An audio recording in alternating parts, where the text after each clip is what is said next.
भाग 1। उस लड़के का नाम सेंतियागो था।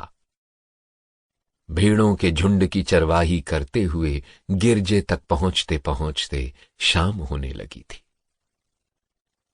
उस वीरान गिरजे की छत लंबे अरसे पहले ही गिर चुकी थी।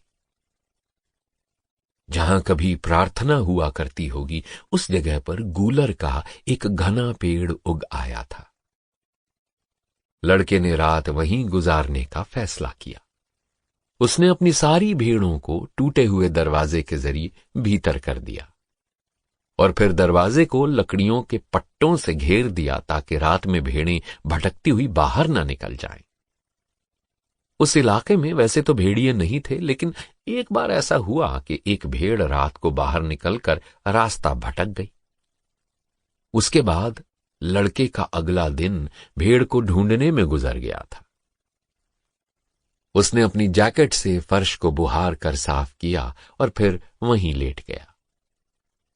अभी अभी पढ़कर खत्म की हुई किताब का उसने तकिया बना लिया। उसने खुद से कहा कि उसे अब मोटी मोटी किताबें पढ़नी होंगी। मोटी किताबें लंबे समय तक चलती हैं और उनका तकिया भी ज्यादा आरामदायक होता है। उसकी नींद खुली तो अभी अंधेरा ही था। टूटे फूटे उस गिरजे की छत से तारों से भरा आसमान दिखाई दे रहा था। मैं थोड़ी देर और सोना चाहता था, उसने सोचा। उसने आज फिर वही सपना देखा जो एक हफ्ते पहले देखा था। आज भी सपने के खत्म होने से पहले ही उसकी नींद खुल गई थी। वो उठकर बैठ गया। अपनी लाठी लेकर उन भेड़ों को जगाने लगा जो अभी भी सो रही थीं। उसने इस बात पर गौर किया था कि उसकी नींद के खुलते ही उसकी कई सारी भेड़ें भी हिलने डुलने लगी थीं। यूं लग रहा था जैसे जैसे किसी रहस्यमयी ताकत ने भेड़ों को उसकी सांसों से बांध रखा हो। इन भेड़ों के साथ गांव दर गांव चारा और पानी की तलाश में उसने पिछले 2 साल गुजारे थे। वो धीरे से बुदबुदाया, इन भेड़ों को मेरी इतनी आदत पड़ गई है कि अब ये मेरी दिनचर्या भी जानती है। इस बारे में एक लम्हा सोचने के बाद उसे ये एहसास हुआ कि हकीकत ठीक इसके विपरीत भी हो सकती थी। ये भी तो हो सकता था कि उसे भेड़ों की दिनचर्या की आदत पड़ गई हो। लेकिन कुछ भेड़ों ने जागने में थोड़ा और वक्त लगाया। लड़के ने अपनी लाठी से एक एक करके उनका नाम लेते हुए उन्हें कोंच कोंच कर उठाया। उसे हमेशा से इस बात का यकीन था कि भेड़ें उसकी कही हुई हर बात समझती हैं। इसलिए कई बार ऐसा भी होता था कि अगर किसी किताब का कोई हिस्सा उसे बहुत प्रभावित करे तो वो उन्हें ये हिस्से जोर जोर से पढ़कर सुनाया भी करता था। कभी कभी एक गडरिया की जिंदगी की तन्हाइयों या खुशी के लम्हों के बारे में भी उन्हें बताया करता था। कई बार गांवों से गुजरते हुए भेड़ों के सामने उन चीजों पर टिप्पणियां भी करता था जो उसने गांवों में देखी थी। लेकिन पिछले कुछ दिनों से लड़का अपनी भेड़ों से बस एक ही बात कर रहा था, उस लड़की के बारे में जो उस गांव के एक सौदागर की बेटी थी, जहां वो करीब 4 दिनों में पहुंचने वाला था। लड़का उस गांव सिर्फ एक ही बार गया था, वो भी 1 साल पहले।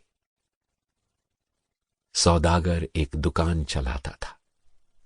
अपनी दुकान पर आने वाले सभी गडरियों से सौदागर कहता कि वो अपनी भेड़ों का ऊन उसके सामने ही उतारें ताकि धोखाधड़ी की कोई गुंजाइश ना रहे। लड़के को उसके एक दोस्त ने उस दुकान के बारे में बताया था, इसलिए लड़का अपनी भेड़ें लेकर वहां पहुंचा था। मुझे ऊन बेचना है, लड़के ने दुकानदार से कहा। दुकान पर भीड़ थी, इसलिए दुकानदार ने लड़के को दोपहर तक इंतजार करने को कहा। लड़का दुकान की सीढ़ियों पर बैठ गया और उसने अपने थैले से एक किताब निकाल ली। मुझे नहीं मालूम था कि भेड़ चराने वाले पढ़ना भी जानते हैं। पीछे से एक लड़की की आवाज आई।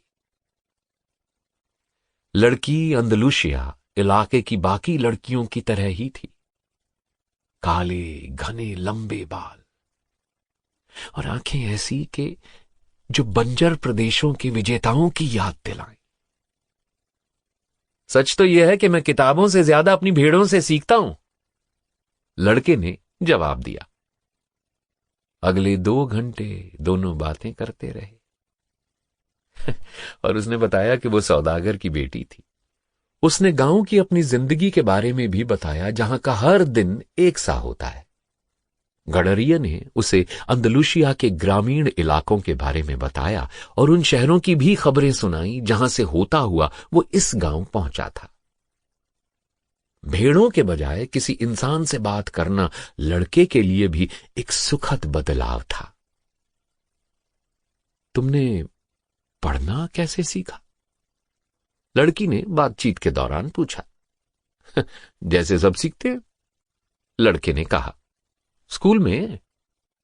अच्छा, तो फिर अगर तुम पढ़ना जानते हो तो तुम गडेरिया ही क्यों बने रह गए? लड़के ने बुदबुदाते हुए कुछ ऐसा जवाब दिया जिससे वो लड़की के इस सवाल को टाल सके। उसे पक्का यकीन था कि लड़की उसकी बात कभी नहीं समझ पाएगी। उसने बात को बदलने के इरादे से अपनी यात्राओं के किस्से सुनाना शुरू कर दिया और यह किस्से सुनकर लड़की की बड़ी बड़ी आंखें डर और हैरत से और फैल गईं। जैसे जैसे वक्त गुजरता गया, लड़का ये दुआ करने लगा कि काश ये दिन कभी खत्म ना हो, कि लड़की के पिता इसी तरह मसरूफ बने रहें, कि इसी तरह उसे अगले 3 दिनों तक यहीं इंतजार करने का बहाना मिल जाए। उसे अचानक ये महसूस हुआ कि उसके भीतर ऐसी एक ख्वाहिश जागी है जिसका अनुभव आज से पहले उसने कभी किया ही नहीं था। किसी एक जगह हमेशा के लिए टिक कर रहने की ख्वाहिश। काले घने बालों वाली उस लड़की के साथ गुजरे एक दिन ने उसके दिन हमेशा के लिए बदल दिए। लेकिन आखिरकार सौदागर वहां आ गया और उसने लड़के से 4 भेड़ों का ऊन उतारने को कहा। सौदागर ने उसे ऊन के पैसे देते हुए अगले साल फिर आने को कहा और अब उस गांव वापस लौटने में सिर्फ 4 दिन बाकी रह गए थे। वो बहुत उत्साहित था, लेकिन साथ ही थोड़ा घबराया हुआ भी था। क्या पता लड़की उसे भूल चुकी हो। उस गांव में न जाने कितने गडेरिये ऊन बेचने के लिए आते होंगे। कोई फर्क नहीं पड़ता, उसने अपनी भेड़ों से कहा। मैं दूसरी कई और जगहों की कई और लड़कियों को जानता हूं, लेकिन उसका दिल जानता था कि फर्क तो पड़ता है। और वो ये भी जानता था कि जहाजियों और मुसाफिर व्यापारियों की तरह गडेरियों को भी एक ना एक ऐसा शहर जरूर मिलता है जहां उन्हें कोई ऐसा मिल जाता है जो उनकी बेफिक्र घुमक्कड़ी की खुशियों को भुला देता है। सुबह होने लगी थी और गडेरिया ने अपनी भेड़ों को सूरज की दिशा में बढ़ने के लिए उकसाया। उसके जहन में यह ख्याल आया कि भेड़ें कभी कोई फैसला नहीं करती। शायद इसलिए वो हमेशा मेरे आसपास ही रहना चाहती हैं। भेड़ों को सिर्फ और सिर्फ चारे और पानी से मतलब था। अंदलुसिया में जब तक लड़का उनके लिए सबसे बढ़िया चरागाह ढूंढता, भेड़ें उसकी हमसाया बनी रहती। हां, उनके दिन हमेशा एक से होते थे, मानो सुबह होने और शाम के ढलने के बीच के अंतहीन घंटों के बीच फंस से गए हों। इन्होंने तो अपनी जिंदगी में कोई किताब भी नहीं पढ़ी और जब लड़का उन्हें दूसरे शहरों के नजारों के बारे में बताया करता था तो वे कुछ समझ भी नहीं पाती। भेड़ें चारा और पानी पाकर ही संतुष्ट थीं और बदले में खूब दरिया दिली के साथ उसे अपना ऊन, अपना साथ और बीच में कभी कभी अपना गोश्त भी दे दिया करती थी। लड़के ने सोचा कि अगर आज मैं एक खूंखार राक्षस बन जाऊं और एक एक कर सभी भेड़ों को मारने का फैसला भी करूं तो भी उन्हें तभी पता चलेगा जब लगभग पूरे झुंड की हत्या की जा चुकी हो। फिर उसने खुद ही खुद से कहा कि ये मुझ पर भरोसा करती है और अपने सहज ज्ञान पर निर्भर करना भूल चुकी हैं, क्योंकि मैं ही इनका पालन पोषण करता हूं। लड़का अपनी ही सोच पर हैरान था। शायद ये उस भूतिया से लगते गिरजे और उसमें उग आए गूलर की वजह से था। इसी वजह से उसे दोबारा वही सपना आया था और शायद इसी वजह से उसे अपने भरोसेमंद साथियों पर गुस्सा भी आ रहा था। उसने रात के खाने के बाद थोड़ी सी बची हुई शराब का एक घूंट लिया और अपनी जैकेट अपने शरीर के करीब खींच ली। वो जानता था कि अभी से कुछ ही घंटों में सूरज सिर पर चढ़ आएगा और गर्मी इतनी ज्यादा होगी कि वो भेड़ों के झुंड को मैदान तक भी नहीं ले जा पाएगा। इस मौसम में दोपहर के वक्त पूरा स्पेन सो जाया करता था। शाम के ढलने तक गर्मी रहती थी और उसे सारा वक्त अपनी जैकेट साथ लेकर चलना पड़ता था। लेकिन जब भी उसके मन में जैकेट के भार को लेकर शिकायत का ख्याल आता, उसे याद आ जाता कि इसी जैकेट की वजह से सुबह की ठंड से वो खुद को बचा पाता है। उसने सोचा कि हमें किसी भी तरह के बदलाव के लिए तैयार रहना चाहिए, और ये सोचते ही जैकेट के वजन और उसकी गर्माहट के प्रति वो शुक्रगुजार हो गया। जैकेट का एक मकसद था और लड़के का भी। लड़के का मकसद था ताउम्र घूमते रहना, और अंदलुसिया इलाके में पिछले 2 सालों से घूमते घूमते वो यहां के सारे शहरों को जान गया था। इस बार अपनी मुलाकात में वो लड़की को ये बताना चाहता था कि उसके जैसे एक सीधे सादे गडेरिया ने आखिर पढ़ना कैसे सीखा। वो बताने वाला था कि 16 साल की उम्र तक वो एक पाठशाला में गया था। उसके माता पिता चाहते थे कि वो एक पादरी बने ताकि उनके सीधे सादे किसान परिवार को उस पर खूब फख्र हो। उसने लैटिन और स्पेनिश भाषाओं के अलावा थियोलॉजी यानी आध्यात्म विद्या की पढ़ाई भी की थी। लेकिन छोटी उम्र से ही वो दुनिया घूमने और जानने की ख्वाहिश रखता था, और उसके लिए ये बात ईश्वर को जानने और इंसान के पापों को समझने से कहीं ज्यादा मायने रखती थी। एक दोपहर अपने परिवार से मिलने पहुंचे लड़के ने किसी तरह हिम्मत जुटाई और अपने पिता से कह दिया कि वो पादरी नहीं बनना चाहता, सिर्फ घूमना चाहता है। उसके पिता ने कहा, दुनिया भर के लोग इस गांव से होकर गुजरे हैं बेटा। वे नई चीजों की तलाश में आते हैं, लेकिन जब वे वापस जाते हैं तो फिर भी वैसे ही इंसान होते हैं जब वे यहां पहुंचे थे। वे किले को देखने के लिए पहाड़ चढ़ते हैं, और जब वे पहाड़ से नीचे उतरते हैं तो सोचते हैं कि जो बीत गया वो आज से कहीं बेहतर था। किसी के बाल भूरे होते हैं तो किसी का रंग गहरा होता है, लेकिन वे यहां रहने वाले लोगों के जैसे ही होते हैं। लेकिन मैं उन शहरों के किलों को देखना चाहता हूं जहां से वे आते हैं, लड़के ने अपनी बात और स्पष्ट करते हुए कहा। वे लोग जब हमारे यहां आते हैं तो कहते हैं कि काश वे हमेशा के लिए यहीं बस पाते। लड़के के पिता ने अपनी बात जारी रखते हुए कहा, यह सब तो ठीक है, लेकिन मैं उनकी दुनिया देखना चाहता हूं, जानना चाहता हूं कि वे लोग आखिर कैसे रहते हैं। लड़के ने दलील दी, बेटा जो लोग यहां आए थे वे अमीर थे, उनके पास घूमने फिरने पर खर्च करने के लिए बहुत सारे पैसे थे। लेकिन हम जैसों में से अगर कोई घूमना फिरना चाहता है तो उसके पास एक ही जरिया है कि वो गडरिया बन जाए और जगह जगह घूमकर भेड़ बकरियां चराए।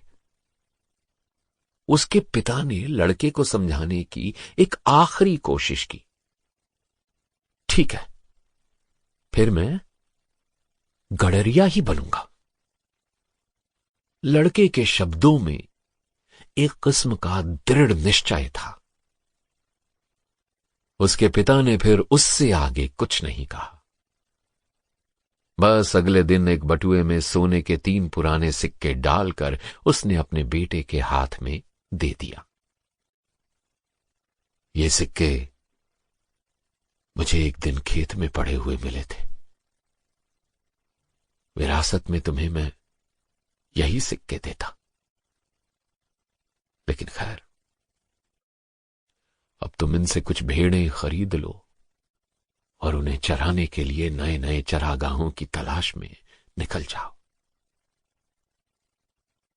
हालांकि एक बात बताना चाहता हूं तुम्हें, एक दिन तुम ये जान लोगे कि अपनी जमीन और अपने यहां की औरतें ही दुनिया में सबसे ज्यादा सुंदर होती हैं।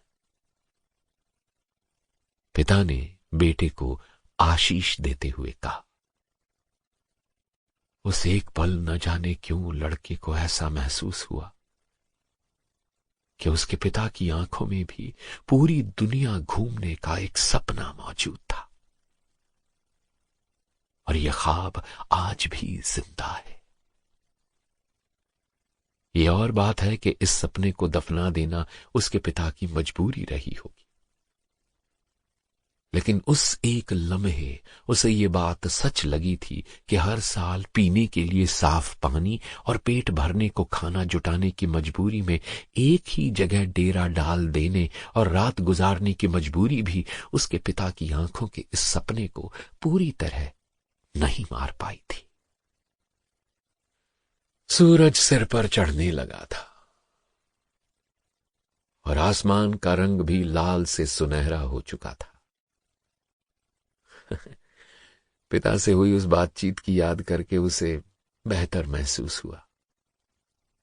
इतने ही दिनों में कितने सारे तो महल देख लिए थे उसने, कई सारी औरतों से भी मिल चुका था, लेकिन उन औरतों में से कोई भी वैसी नहीं थी जैसी लड़की से वो आने वाले कुछ ही दिनों में मिलने वाला था। उसके पास एक जैकेट थी, एक किताब भी थी जिसे बदलकर वो दूसरी किताब ले सकता था, और उसके पास भेड़ों का एक झुंड भी था। लेकिन सबसे अहम बात थी कि वो हर रोज अपने सपनों को जी रहा था। उसने सोचा, अगर उसका मन कभी अंदलूसिया के मैदानों से ऊब गया तो वो भेड़ों को बेचकर जहाजी बन जाएगा।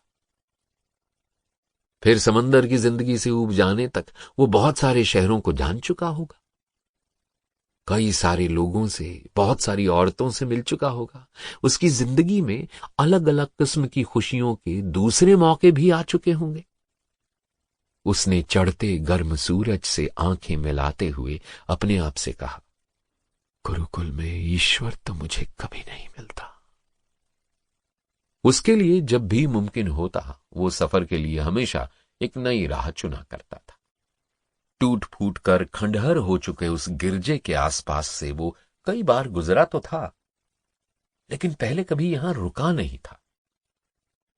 उसे लगता था कि यह दुनिया बहुत बड़ी है, कभी ना खत्म होने वाली। हालांकि उसे करना सिर्फ इतना था कि अपनी भेड़ों को किसी चरागाह का रास्ता दिखा देना था, और उसके बाद एक एक करके नई नई रोचक बातें उसके सामने आती जाती। मगर भेड़ें कहां इस बात को समझ पाती हैं। भेड़ें तो ये भी नहीं समझ पाती कि वे हर रोज एक नई राह पर चल रही। उन्हें तो ये भी नहीं पता चलता कि घास के ये मैदान नए हैं या फिर मौसम बदलने वाला है। उन्हें तो बस अपने चारा और पानी की चिंता सताए रहती है।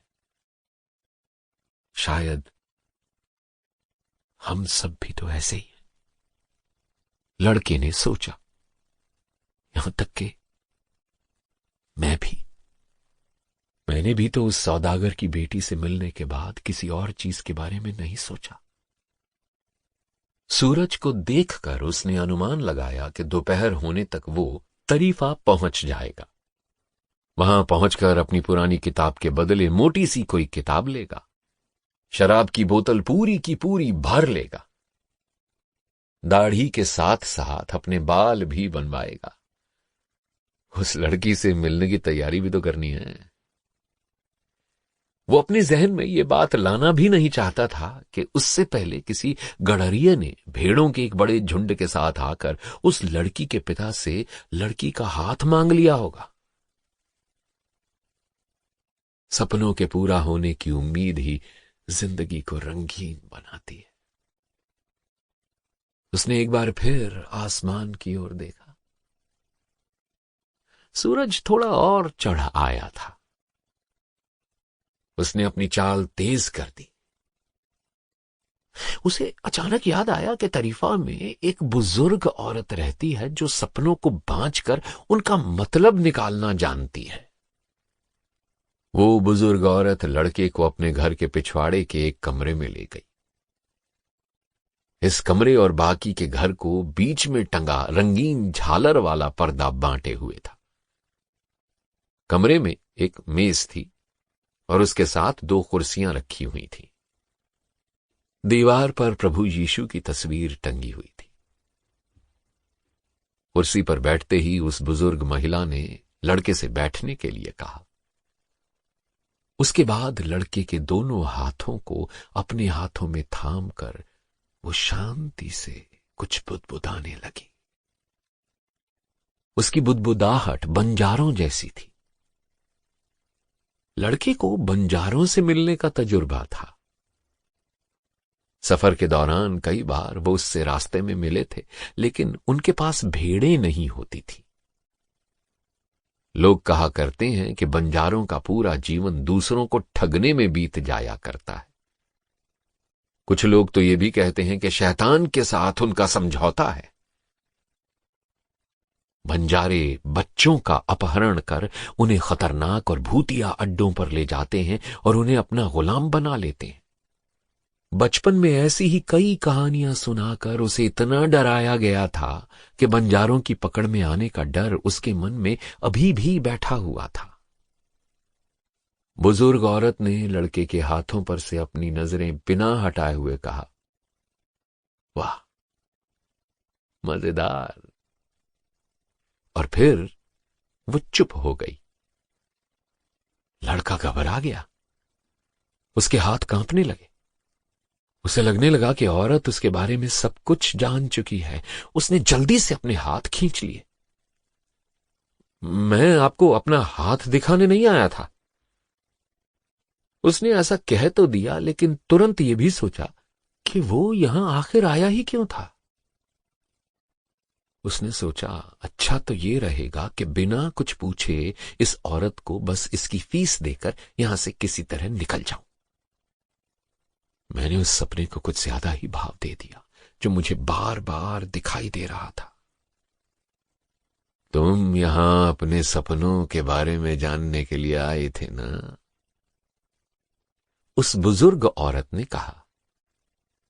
और हमारे सपने तो ईश्वर की भाषा है।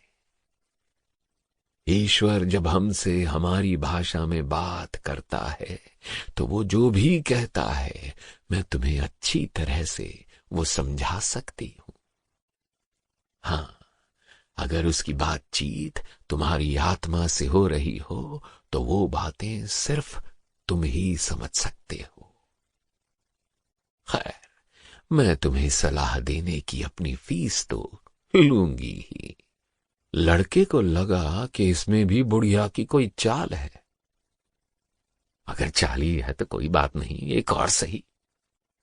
एक गडरिया की जिंदगी में वैसे भी खूंखार भेड़ियों और सूखे हुए चरागाहों जैसे खतरों से निपटने के मौके तो आते ही रहते हैं, और इन्हीं खतरों से तो जिंदगी रोमांचकारी बनी रहती है। मैंने यही सपना 2 बार देखा है। उसने बोलना शुरू किया। देखा है कि मैं अपनी भेड़ों के साथ एक मैदान में हूं और तभी वहां एक बच्ची आकर मेरी भेड़ों से खेलने लगी है। मुझे अच्छा नहीं लगता, क्योंकि मैं जानता हूं भेड़ों को अजनबियों से डर लगता है। लेकिन पता नहीं क्यों बच्ची भेड़ों के साथ खेलती रहती है और भेड़ों को डर भी नहीं लगता। मुझे नहीं मालूम कि जानवरों को कैसे इंसानों की उम्र का अंदाजा लग जाता है।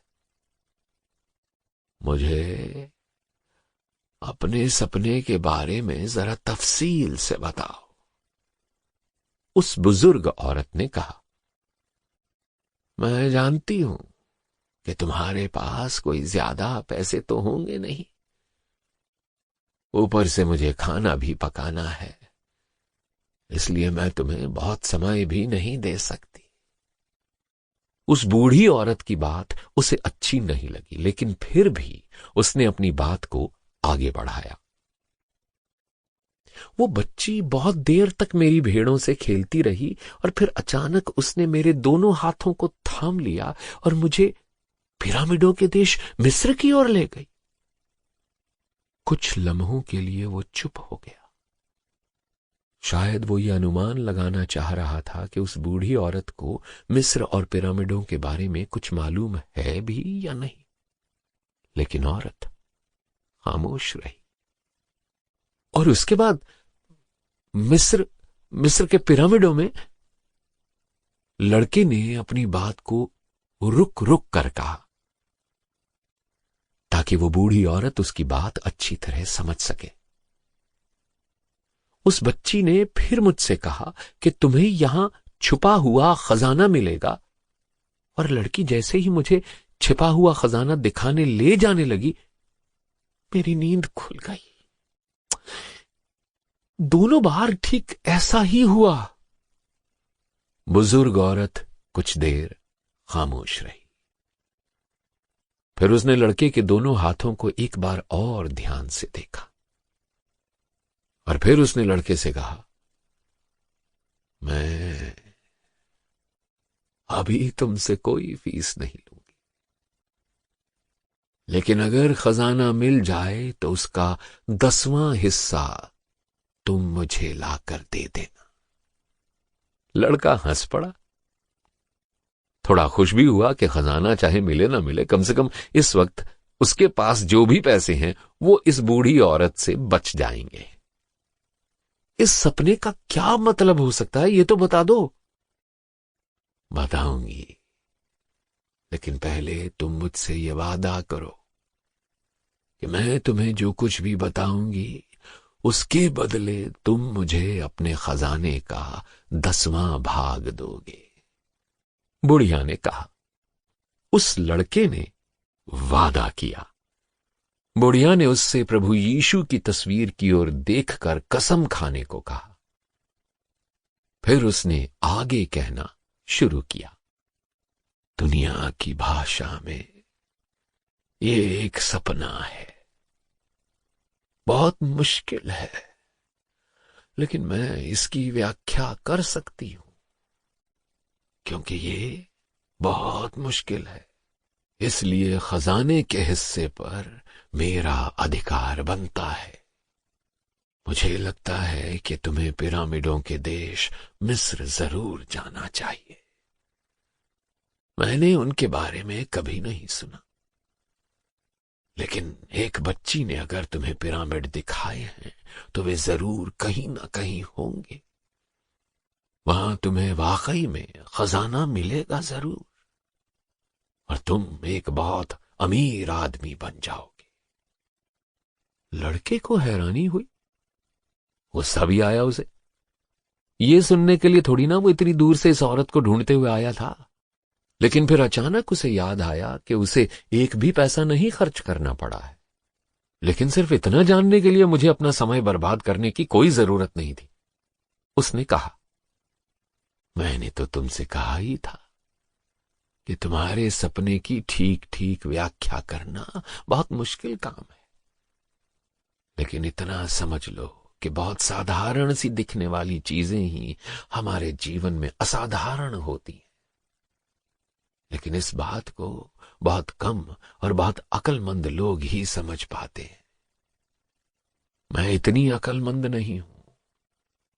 इसलिए मुझे दूसरे और हुनर सीखने पड़े, जैसे हाथ देखने की कला। अच्छा, ये तो बता दो कि मैं मिस्र पहुंचूंगा कैसे? मैं तो सिर्फ सपने बांचती हूं, उन्हें सच में कैसे तब्दील करना है ये मुझे नहीं मालूम। कभी तो मुझे अपनी बेटियों पर आश्रित रहना पड़ता है। और अगर मैं कभी मिस्र पहुंचा ही नहीं तो तुम मुझे कुछ मत देना। वैसे भी ये पहली बार थोड़ी हुआ है। बूढ़ी औरत ने ये कहते हुए कि लड़के के चक्कर में उसका बहुत सारा वक्त बर्बाद हो गया है, लड़के से जाने के लिए कहा। लड़का बहुत निराश हो गया। उसने सोचा कि वो अपने सपनों पर अब कभी भरोसा नहीं करेगा। फिर उसे याद आया कि उसके बहुत सारे काम निपटाने बाकी रह गए हैं। वो बाजार की ओर निकल पड़ा और उसने वहां जाकर कुछ खाया। फिर अपनी किताब की अदला बदली उसने एक और ज्यादा मोटी किताब से की। चौक पर एक बेंच पर बैठकर उसने खरीदी हुई शराब को चखा। दिन गर्म था और शराब ताजा थी। उसकी भेड़ें शहर के बाहरी फाटक के पास उसके एक दोस्त के तबेले में थीं। इस शहर में लड़का कई लोगों को जानता था।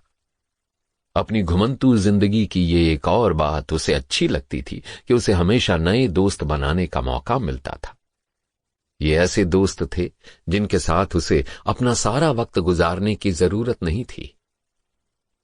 जब भी हम किसी को रोज रोज देखते हैं, जैसा कि उसके साथ गुरुकुल में हुआ करता था, वो हमारी जिंदगी का हिस्सा बन जाते हैं।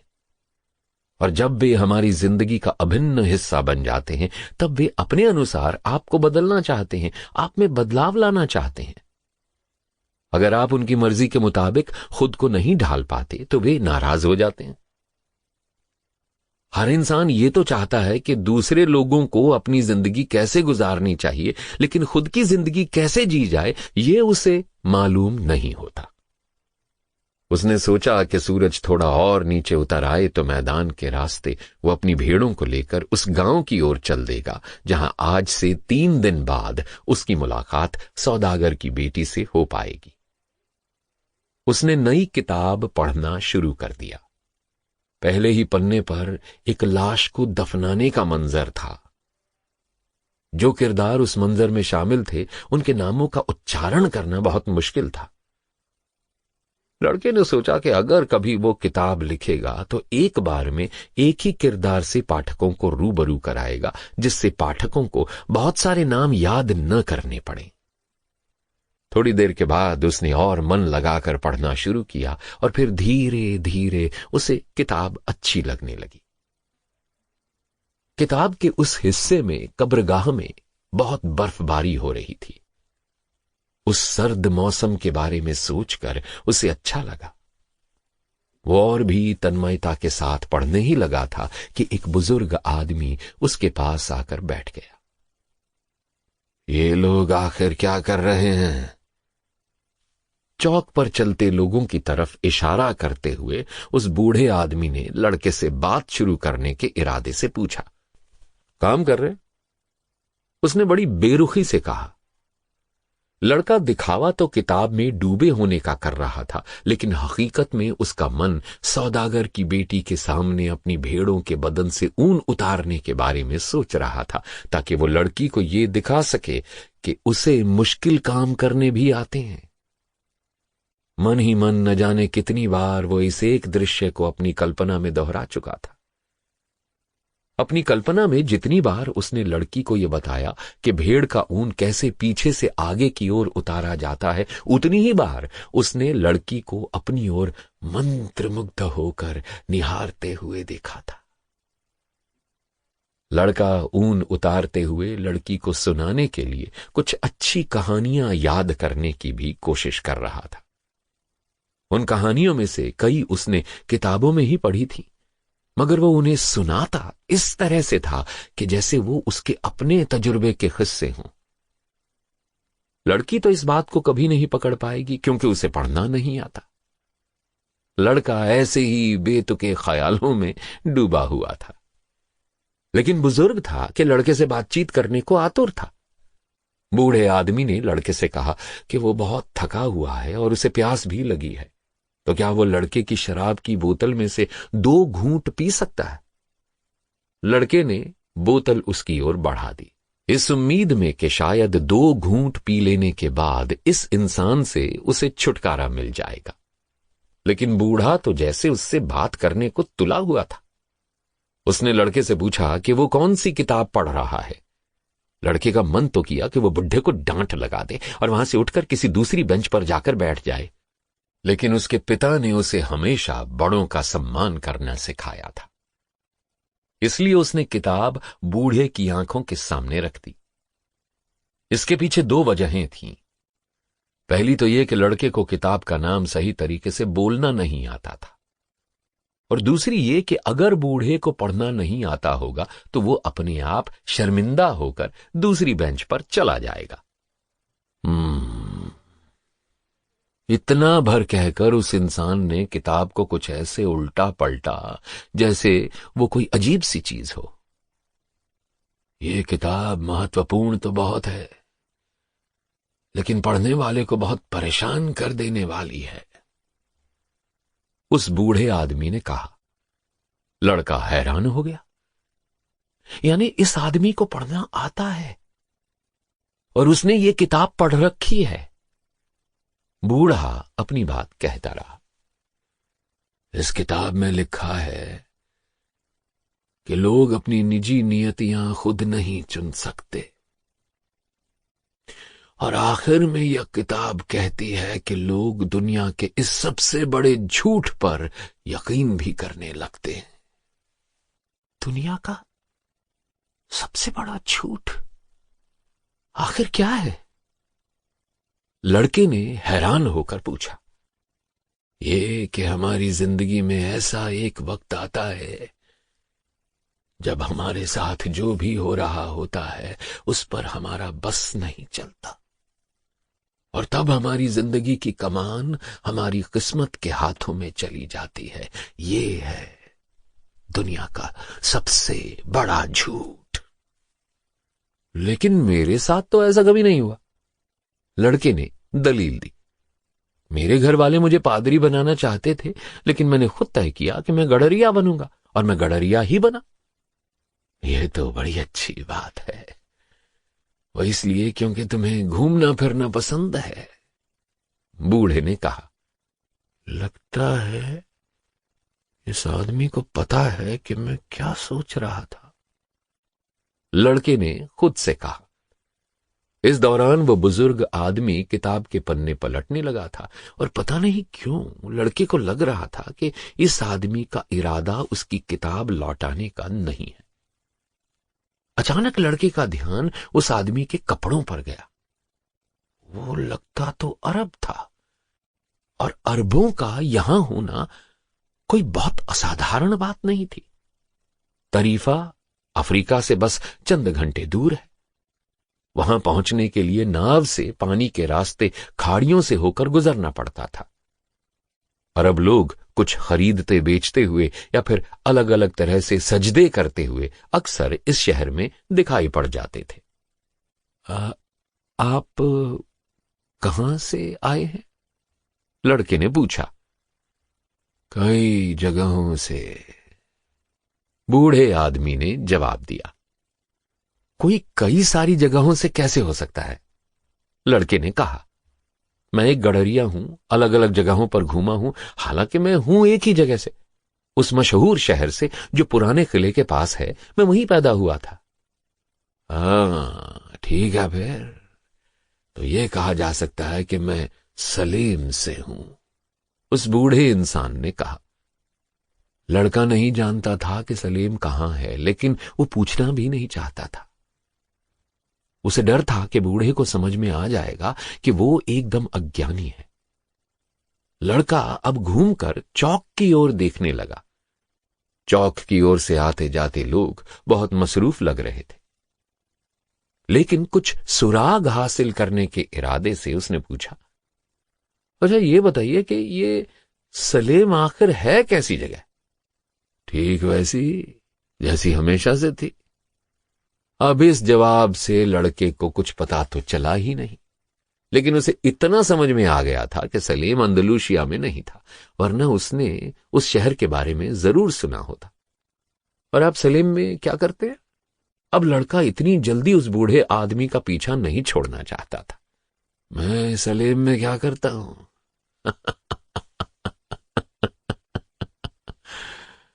इस सवाल को दोहराकर बूढ़ा आदमी जोर जोर से हंसने लगा। मैं सलीम का राजा हूं। लड़के ने सोचा कि लोग भी कैसी बेतुकी बातें करते हैं, इसलिए भेड़ों के साथ रहना ज्यादा अच्छा है। कम से कम वे इस तरह की बातें तो नहीं करती। और भेड़ों से भी कहीं अच्छा है किताबों का साथ। हैरत अंगेज कहानियां किताबें भी सुनाती हैं, लेकिन तभी जब आप ये कहानियां सुनने को तैयार होते हैं। लेकिन जब आप लोगों से बातें कर रहे होते हैं तो कई बार वे ऐसी अजीब बात कह देते हैं जिसके बाद समझ नहीं आता कि आगे की बातचीत कैसे जारी रखी जाए। मेरा नाम मेल्विसेदेक है, बूढ़े ने अपने आप ही कहा। और फिर पूछा, तुम्हारे पास कितनी भेड़ें होंगी? बहुत सारी, लड़के ने कहा। उसे समझ में आ गया कि यह बुजुर्ग आदमी उसके बारे में कुछ और भी जानना चाहता है। फिर तो दिक्कत है। अगर तुम्हारे पास बहुत सारी भेड़ें हैं तो वैसे भी मैं तुम्हारे किस काम आऊंगा? अब लड़के को गुस्सा आने लगा था। उसने तो कहा नहीं था कि आप मेरी मदद करें। ऊपर से बूढ़े ने उससे ही शराब की 2 घूंट मांगी थी और बातचीत का यह सिलसिला जबरदस्ती शुरू किया था। मेरी किताब लौटा दीजिए, अपनी भेड़ें जमा करके मुझे आगे भी जाना है, लड़के ने चिढ़कर कहा। तुम मुझे अपनी भेड़ों का 10वां हिस्सा दे दो तो मैं भी बदले में तुम्हें छिपे हुए खजाने को पाने का रास्ता बता दूंगा, बूढ़े ने कहा। लड़के को अचानक अपना सपना याद आ गया और उसे सब कुछ साफ समझ में आ गया। उस बूढ़ी औरत ने उससे तो कुछ लिया नहीं था। यह आदमी जरूर उसका पति है जो किसी न किसी तरह उससे उस खजाने का रास्ता बताने के बहाने पैसे ऐंठना चाहता है जो कहीं था ही नहीं। यह बूढ़ा आदमी भी जरूर धोखेबाज बंजारा ही था। इससे पहले कि लड़का कोई जवाब देता, उस बूढ़े ने पास से एक छड़ी उठा ली और रेत पर कुछ लिखने लगा। तभी उस अरब आदमी के सीने पर कोई चीज इतनी जोर से चमकी कि लड़के की आंखें चौंधिया गई। उस अरब ने देखते ही देखते अपनी उम्र के मुकाबले कहीं तेजी से सब कुछ अपने लबादे से ढांप लिया। थोड़ी देर बाद जब लड़के की चौंधियाई हुई नजरों की रोशनी थोड़ी हल्की हुई तो उसने देखा कि बूढ़े आदमी ने रेत पर छड़ी से कुछ लिख छोड़ा था। उस छोटे से शहर के चौक की रेत पर उस लड़के ने अपने पिता, मां, स्कूल और यहां तक कि उस सौदागर की लड़की का नाम भी पढ़ा जो उसे भी अभी तक मालूम नहीं था। रेत पर ऐसी बातें भी लिखी थी जो उसने कभी किसी से नहीं कही थी। बूढ़े आदमी ने तो ये कहा था कि वो सलीम का राजा है। कमाल है, एक राजा होकर मुझ गडरिये से बात कर रहे हैं आप? हैरानी और शर्म से उस लड़के ने पूछा। इसकी कई वजहें हो सकती हैं, लेकिन सबसे अहम बात यह है कि तुमने अपनी निजी नियति ढूंढ निकाली है। लड़के को यह तो मालूम नहीं था कि इंसान की निजी नियति आखिर होती क्या है। वही जो तुम हमेशा से पाना चाहते थे। हम जब छोटे होते हैं तो जानते हैं कि हमारी निजी नियति क्या है। जीवन के इस मोड़ पर सारी चीजें साफ साफ दिखाई देती हैं और सब कुछ मुमकिन लगता है। सपने देखने से भी डर नहीं लगता। वे सारी चीजें पाने की ख्वाहिश होती है जो इंसान अपनी जिंदगी में होते हुए देखना चाहता है। लेकिन जैसे जैसे वक्त गुजरता जाता है, एक रहस्यमयी ताकत उसे ये यकीन दिलाने लगती है कि ये सब नामुमकिन है और तुम अपनी निजी नियति नहीं पा सकते। बूढ़े आदमी की बातें लड़के को बेमानी और ऊट पटांग लग रही थी, लेकिन उसके मन में यह भी जिज्ञासा थी कि ये रहस्यमयी ताकत आखिर होती क्या है। अगर लड़का इस बारे में लड़की से बात करेगा तो वो जरूर उससे प्रभावित होगी। ये एक ऐसी ताकत है जो लगती तो उल्टी है, नकारात्मक, लेकिन आपको बताती है कि आप अपनी निजी नियति तक कैसे पहुंच सकते हैं। ये ताकत आपके मन और इरादे को और मजबूत बनाती है। इस ग्रह का यही एक सच है। हम जो भी हैं और जो कुछ भी करते हैं वो तभी मुमकिन होता है जब हम उसे सही मायने में करना चाहते हैं, क्योंकि हमारी इच्छाओं का स्रोत और कोई नहीं बल्कि खुद विश्वात्मा है। हमारी यही इच्छा इस धरती पर आने का, हमारे इस जीवन का उद्देश्य है। तब भी जब तुम सिर्फ घुमंतू बने रहना चाहते हो या फिर किसी सौदागर की बेटी से शादी करना चाहते हो, हाँ, और तब भी जब तुम खजाने की खोज करना चाहते हो। जानते हो विश्वात्मा को किससे शक्ति मिलती है? लोगों की खुशी, नाराजगी, दुख, जलन, क्लेश, सभी से। अपनी निजी नियति को पा लेना ही हमारा सबसे बड़ा धर्म है। सभी चीजें आखिर एक ही तो है, और जब तुम शिद्दत से किसी चीज को पाना चाहते हो तो पूरी कायनात तुम्हें वो हासिल कराने में तुम्हारे लिए साजिश रचती है। कुछ देर के लिए दोनों चुप रहे। चौक और वहां से आते जाते लोगों को देखते रहे। फिर बूढ़े आदमी ने ही एक बार फिर बातचीत की पहल की। तुम भेड़ों की रखवाली क्यों करते हो? क्योंकि मुझे घूमना अच्छा लगता है। चौक के पास कोने वाली एक दुकान की खिड़की में एक इंसान खड़ा दिखाई दे रहा था। बूढ़े ने उसकी ओर इशारा करते हुए कहा, उस इंसान को देख रहे हो? तुम्हारी तरह वो भी जब छोटा था तब खूब घूमना चाहता था, लेकिन उसने सोचा कि पहले एक बेकरी खरीद लूं, फिर सोचा कि कुछ पैसे जोड़ लूं, उसके बाद उसने सोचा कि बूढ़ा हो जाऊंगा तो पूरे 1 महीने के लिए अफ्रीका जाकर रहूंगा।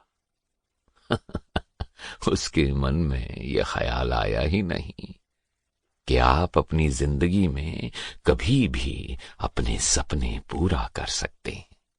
तब तो उसे गडरिया बन जाना चाहिए था, लड़के ने जवाब दिया। ऐसा नहीं है कि उसके दिमाग में ये बात नहीं आई होगी, लेकिन बेकरी वालों की चरवाहों से तो कहीं अधिक पूछ होती है, बूढ़े ने जवाब दिया। बेकरी वालों का अपना एक घर होता है, जबकि गडरियों को खुले आसमान के नीचे सोना पड़ता है। माँ बाप भी अपनी बेटी की शादी एक गडरिये के बजाय एक बेकरी वाले से करना पसंद करते हैं। सौदागर की बेटी के बारे में सोचकर लड़के का दिल कसमसा कर रह गया। आखिर उस लड़की के शहर में भी ऐसे कई बेकरी वाले होंगे। बूढ़े ने आगे कहा, और आखिरकार अपनी निजी नियति से कहीं ज्यादा अहमियत लोग व्यवसायी और गडरियों को लेकर दूसरों की राय को देने लगते हैं। उस बूढ़े आदमी ने एक बार फिर किताब के पन्ने पलटना शुरू किया और जो भी पन्ना उसकी आंखों के आगे थम गया, उस पन्ने को वो थम थम कर पढ़ने लगा। लड़का पहले तो कुछ देर तक उसे देखता रहा, लेकिन फिर उसने बूढ़े आदमी से सवाल किया, ठीक वैसे ही जैसे थोड़ी देर पहले उस आदमी ने लड़के से सवाल किया था। लेकिन आप मुझे ये सारी बातें क्यों बता रहे हैं? इसलिए क्योंकि तुम अपनी निजी नियति हासिल करने की खातिर एक मंजिल तक आ तो पहुंचे हो, लेकिन यहां पहुंचने के बाद तुम ये सब कुछ छोड़ देना चाहते हो। अच्छा, तो आप इसलिए ऐसे मौके पर हमेशा प्रकट हो जाते हैं। लड़के ने बूढ़े आदमी से मजाकिया अंदाज में कहा, नहीं, हमेशा इस तरह तो नहीं, लेकिन किसी ना किसी रूप में मैं आ ही जाता हूं।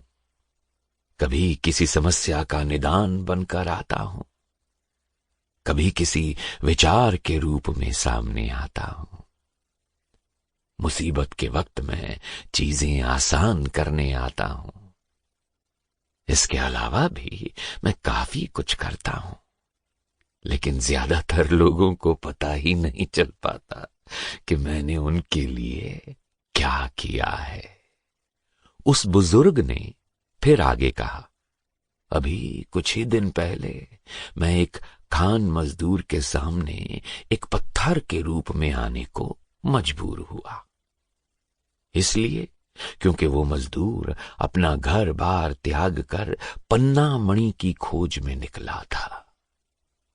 पूरे 5 साल तक उसने एक नदी के न जाने कितने पत्थरों को खोदा, उन पत्थरों में छान मारा, लेकिन उसे कहीं मणि नहीं मिली। फिर एक लम्हा ऐसा आया जब उसने मणि की खोज त्याग देने का इरादा किया, और वो लम्हा भी ऐसा कि अगर उसने उस लम्हे सिर्फ एक पत्थर को उठाकर देखा होता तो उसे वो बेशकीमती रत्न मिल जाता। लेकिन क्योंकि उस मजदूर ने अपनी निजी नियति हासिल करने के लिए अपना सब कुछ त्याग दिया था, इसलिए मैंने उसकी मदद करनी चाहिए, और एक पत्थर का रूप धरकर मैं लुढ़कता हुआ उसके पैरों से जा टकराया। मजदूर पिछले 5 सालों की मेहनत के बर्बाद हो जाने से नाराज था, इसलिए गुस्से में उसने पत्थर उठाया और इतनी जोर से नीचे फेंका कि जिस दूसरे पत्थर पर फेंका हुआ पत्थर टकराया उसके 2 टुकड़े हो गए, और उस टूटे हुए पत्थर के बीच से दुनिया की सबसे खूबसूरत मणि निकल आई। लोग बहुत जल्दी ही अपने जीवन में ये समझ लेते हैं कि उनकी जिंदगी का मकसद क्या है। शायद इसीलिए उतनी ही जल्दी अपने हाथ भी खड़े कर देते हैं। ऐसा अक्सर होता है। इस बार बूढ़े आदमी की आवाज में थोड़ी कड़वाहट घुली हुई थी। लड़के ने बूढ़े आदमी को याद दिलाया कि वो किसी खजाने की बात कर रहा था। तेज बहती हुई पानी की धार खजाने को हमारे सामने ले आती है तो उसे अपने भीतर छुपाकर गायब भी कर देती है। अगर तुम अपने खजाने के बारे में जानना चाहते हो तो शर्त के मुताबिक तुम्हें अपनी भेड़ों का 10वां हिस्सा मुझे देना होगा। बूढ़े आदमी ने जवाब दिया, बजाय भेड़ों के अगर मैं खजाने का 10वां हिस्सा आपको दूं तो नहीं चलेगा? अगर तुम किसी को ऐसी कोई चीज देने का वादा करते हो जो तुम्हारे पास अभी है ही नहीं, तो तुम उस चीज को पाने की कोशिश करने की इच्छा छोड़ देते हो। बूढ़े ने जवाब दिया। लड़के ने बूढ़े से कहा कि उसने खजाने का 10वां हिस्सा उस बंजारन को देने का वादा किया था जिसने उसे पहली बार खजाने के बारे में बताया था। बंजारे वादा लेने में बड़े चालाक होते हैं, लेकिन ये भी अच्छा ही हुआ। कम से कम तुम्हें ये तो पता चल गया कि जीवन में कुछ भी हासिल करना हो तो उसकी कीमत चुकानी पड़ती है। हम जैसे रोशनी के सिपाही यही सिखाने की कोशिश करते हैं। बूढ़े ने लड़के को उसकी किताब लौटा दी। कल इसी वक्त तुम अपनी भेड़ों का 10वां हिस्सा मेरे पास ले आना। मैं तुम्हें उस गुप्त खजाने तक पहुंचने का रास्ता बता दूंगा। अलविदा। इतना कहकर बूढ़ा चौक के कोने में पहुंचकर भीड़ में कहीं गुम हो गया। लड़के ने फिर से किताब पढ़नी शुरू की, लेकिन उसका ध्यान कहीं और था। उसका मन बेहद परेशान और बेचैन था, क्योंकि उसके भीतर की कोई आवाज कह रही थी कि बूढ़ा सही है। लड़का उठकर चौक के कोने की एक दुकान से एक पाव रोटी ले आया। उसके मन में आया कि वो बेकरी वाले को वो सारी बातें बता दे जो बूढ़े ने उसके बारे में लड़के से कही थी। लेकिन फिर उसने सोचा कि कभी कभी चीजों को वैसे ही छोड़ देना चाहिए जैसी वे हैं। उसने बेकरी वाले से कुछ नहीं कहा, इसलिए क्योंकि अपने बारे में ऐसी बातें सुनकर मुमकिन है कि वो बेकरी वाला 3-4 दिनों तक परेशान रहता। इसलिए लड़के ने कुछ भी कहने से खुद को रोक लिया। इस बेकरी वाले को अपनी रोजमर्रा की जिंदगी की आदत पड़ चुकी थी। उसको परेशानी में डालने का फायदा नहीं था, इसलिए लड़का वहां से निकला और शहर में यूं ही बेमतलब घूमने लगा। यूं ही घूमते घूमते वो शहर के मुख्य दरवाजे के पास पहुंच गया। वहां एक छोटी सी इमारत थी जिसमें एक खिड़की थी, जहां से लोग अफ्रीका जाने की टिकटें खरीद रहे थे। लड़के को मालूम था कि मिस्र अफ्रीका में है। मैं आपके लिए क्या कर सकता हूं? खिड़की के पीछे से टिकट वाले ने लड़के को देखकर कहा। हो सकता है मैं कल आपको बता पाऊं। इतना कहकर लड़का खिड़की से पीछे हट गया। अगर मैं अपनी एक भेड़ भी बेच दूं तो खाड़ी के उस किनारे पहुंच जाऊंगा। लड़का ये सोचकर ही डर गया। एक और पागल सपने देख रहा है और सफर के लिए पैसे भी नहीं है इसके पास, टिकट वाले ने अपने साथी से कहा। टिकट खिड़की के पास यूं ही खड़े हुए उसे अपनी भेड़ों की याद आई और उसने तय कर लिया कि वो गडरिया ही ठीक है। पिछले 2 सालों में उसने इस काम के बारे में बहुत कुछ सीख लिया था, जैसे कि भेड़ों का ऊन कैसे उतारा जाता है, गर्भवती भेड़ों की देखरेख कैसे की जाती है और भेड़ों को भेड़ियों के हमलों से कैसे बचाकर रखा जाता है। अंदलूशिया इलाके के सारे चरागाहों की जानकारी थी उसे, और अब ये भी मालूम चल गया था कि उसकी एक भेड़ की उचित कीमत क्या होगी। उसने तय किया कि वह अपने दोस्त के तबेले पर जाने के लिए सबसे लंबा वाला रास्ता लेगा।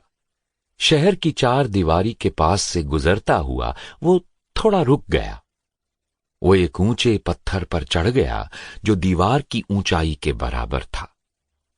वहां से दूर बसे अफ्रीका को वो अच्छी तरह देख सकता था। किसी ने उसे यह भी बताया था कि मूर लोगों ने वहीं से आकर पूरे स्पेन पर कब्जा कर लिया था। इस ऊंचे पत्थर पर बैठकर वो पूरे शहर को देख सकता था। उसे वो चौक भी नजर आ रहा था जहां बैठकर उसने उस अनजान बुजुर्ग से बात की थी। भाड़ में जाए वो कमबख्त पल जब मैं उस बूढ़े आदमी से मिला, उसने सोचा। लड़का तो शहर के भीतर सिर्फ इसलिए आया था ताकि सपने पढ़ने वाली उस औरत से मिल सके, लेकिन ना तो उस बूढ़ी औरत को और ना ही इस बूढ़े आदमी को यह जानकर खुशी हुई कि वो एक गडरिया है। ये दोनों न जाने कैसे अकेले और तन्हा लोग थे जिन्हें किसी बात में कोई दिलचस्पी ही नहीं थी, और ना ही उन्हें यह तजुर्बा था कि एक गडरिया को अपनी भेड़ों से कितना लगाव होता है। उसे अपनी भेड़ों के बारे में सब कुछ मालूम था। कौन सी भेड़ ठीक से चल नहीं सकती और कौन सी 2 महीने में मेमने पैदा करेगी, कौन सी आलसी है और कौन सी ऊन उतारने लायक हो गई है, किसे कब हलाल करना है और किस तरह। अगर उसने अपनी भेड़ों का साथ छोड़ दिया तो कितनी तकलीफ होगी उन्हें। हवा बड़ी तेज चल रही थी। उसे पुरवाई का अंदाजा था। इसी पुरवाई के सहारे तो हमलावर मूर भूमध्य सागर के पूर्वी तट से इस ओर आए थे। हवा थोड़ी और तेज हो गई। उसका दिमाग भी बड़ी तेजी से चलने लगा। एक तरफ खजाना है और दूसरी तरफ उसकी भेड़ें। उसे दोनों में से किसी एक को चुनना होगा।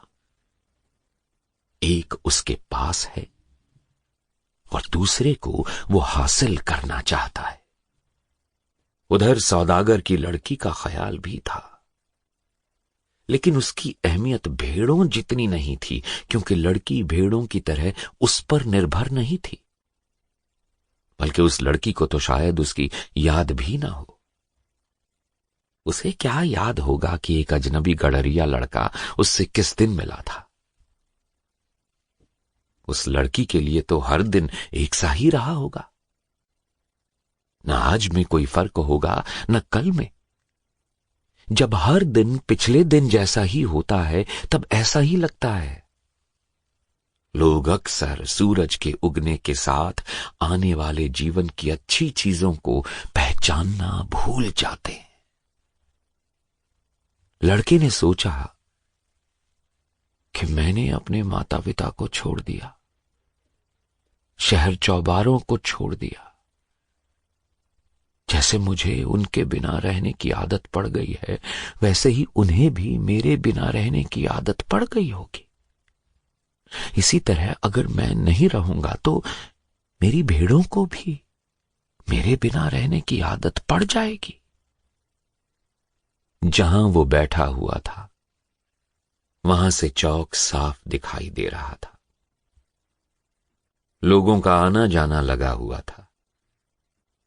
जिस बेंच पर वो बूढ़े के साथ बैठा था वहां अब एक नौजवान जोड़ा बैठकर एक दूसरे को चूम रहा था, और तेज हो गई हवा के थपेड़े अब उसे अपने चेहरे पर महसूस होने लगे थे। उसे लगा कि वो हवा अभी भी वैसी ही है जैसी तब थी जब अपने साथ यहां मूरों को लेकर आई थी, और अपने साथ लाई थी रेगिस्तान की खुशबू, पर्दानशी औरतें और ऐसे तमाम सारे लोग जो सोने और पिरामिडों की अनजान तलाश में अपना खून पसीना बहाते हुए बड़ी हिम्मत करके यहां आए थे। लड़के को उस हवा से भी जलन होने लगी। कितनी आजाद थी हवा। काश वो भी उतना ही आजाद हो पाता। लेकिन खुद को छोड़कर उसे यहां भी रोकने वाला आखिर कौन था? भेड़े, सौदागर की बेटी, अंदलूशिया के हरे भरे मैदान, ये सब तो उसकी निजी नियति तक पहुंचने का जरिया भर थे। अगली दोपहर लड़का फिर से उस बूढ़े से मिला। वो अपने साथ अपनी 6 भेड़ें भी ले आया था।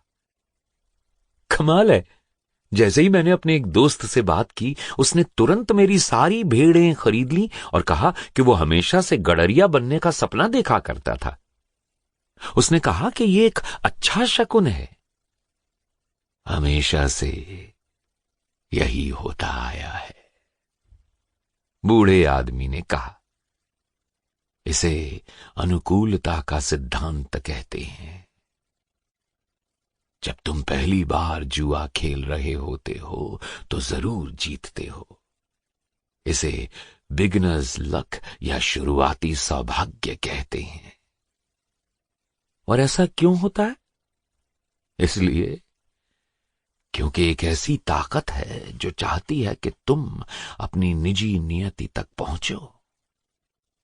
सफलता देकर वो तुम्हारे इरादे को और मजबूत बना देती है, तुम्हारी भूख और बढ़ा देती है।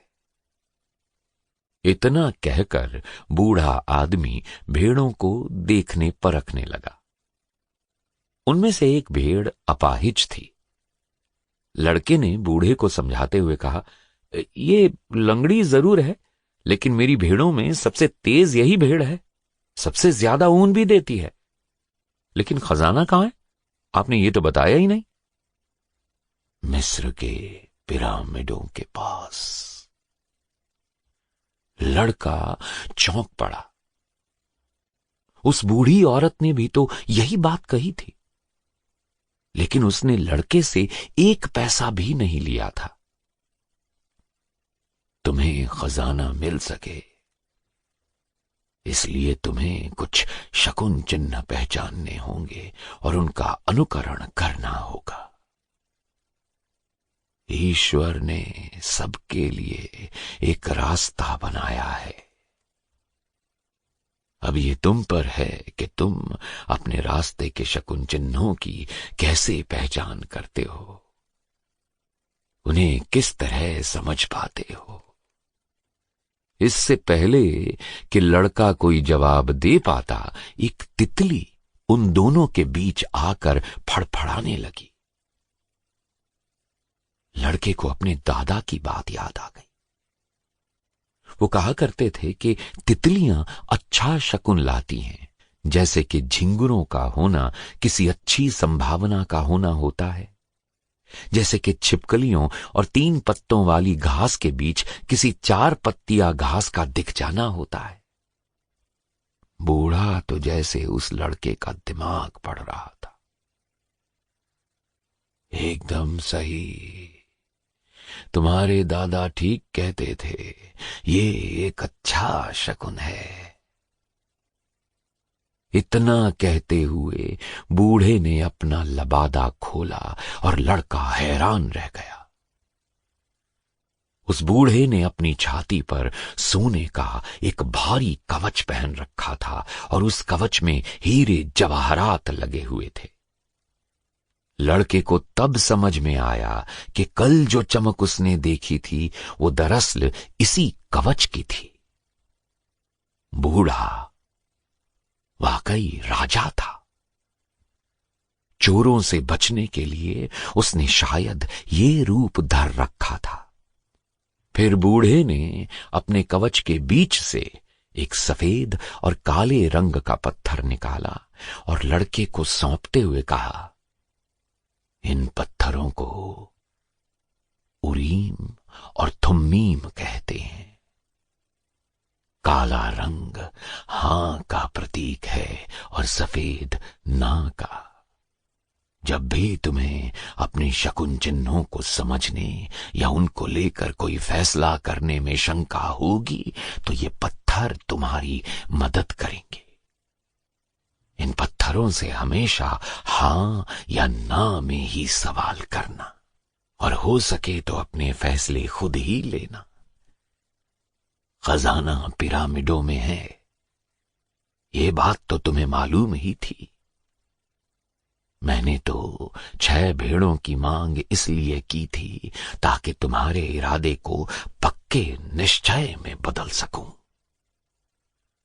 लड़के ने दोनों पत्थर अपनी थैली में रख तो लिए, लेकिन तय किया कि अब से वो अपने फैसले खुद ही लेगा। ये बात कभी मत भूलना कि तुम्हारे हर लेन देन का मकसद एक ही है। शकुन चिन्हों की भाषा याद रखना, और सबसे बड़ी बात ये याद रखना कि तुम्हें अपनी निजी नियति के पीछे तब तक चलते रहना है जब तक कि तुम उसे पूरी तरह पा ना जाओ।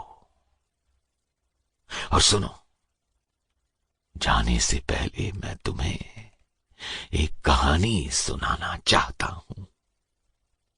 बूढ़े ने आगे कहा।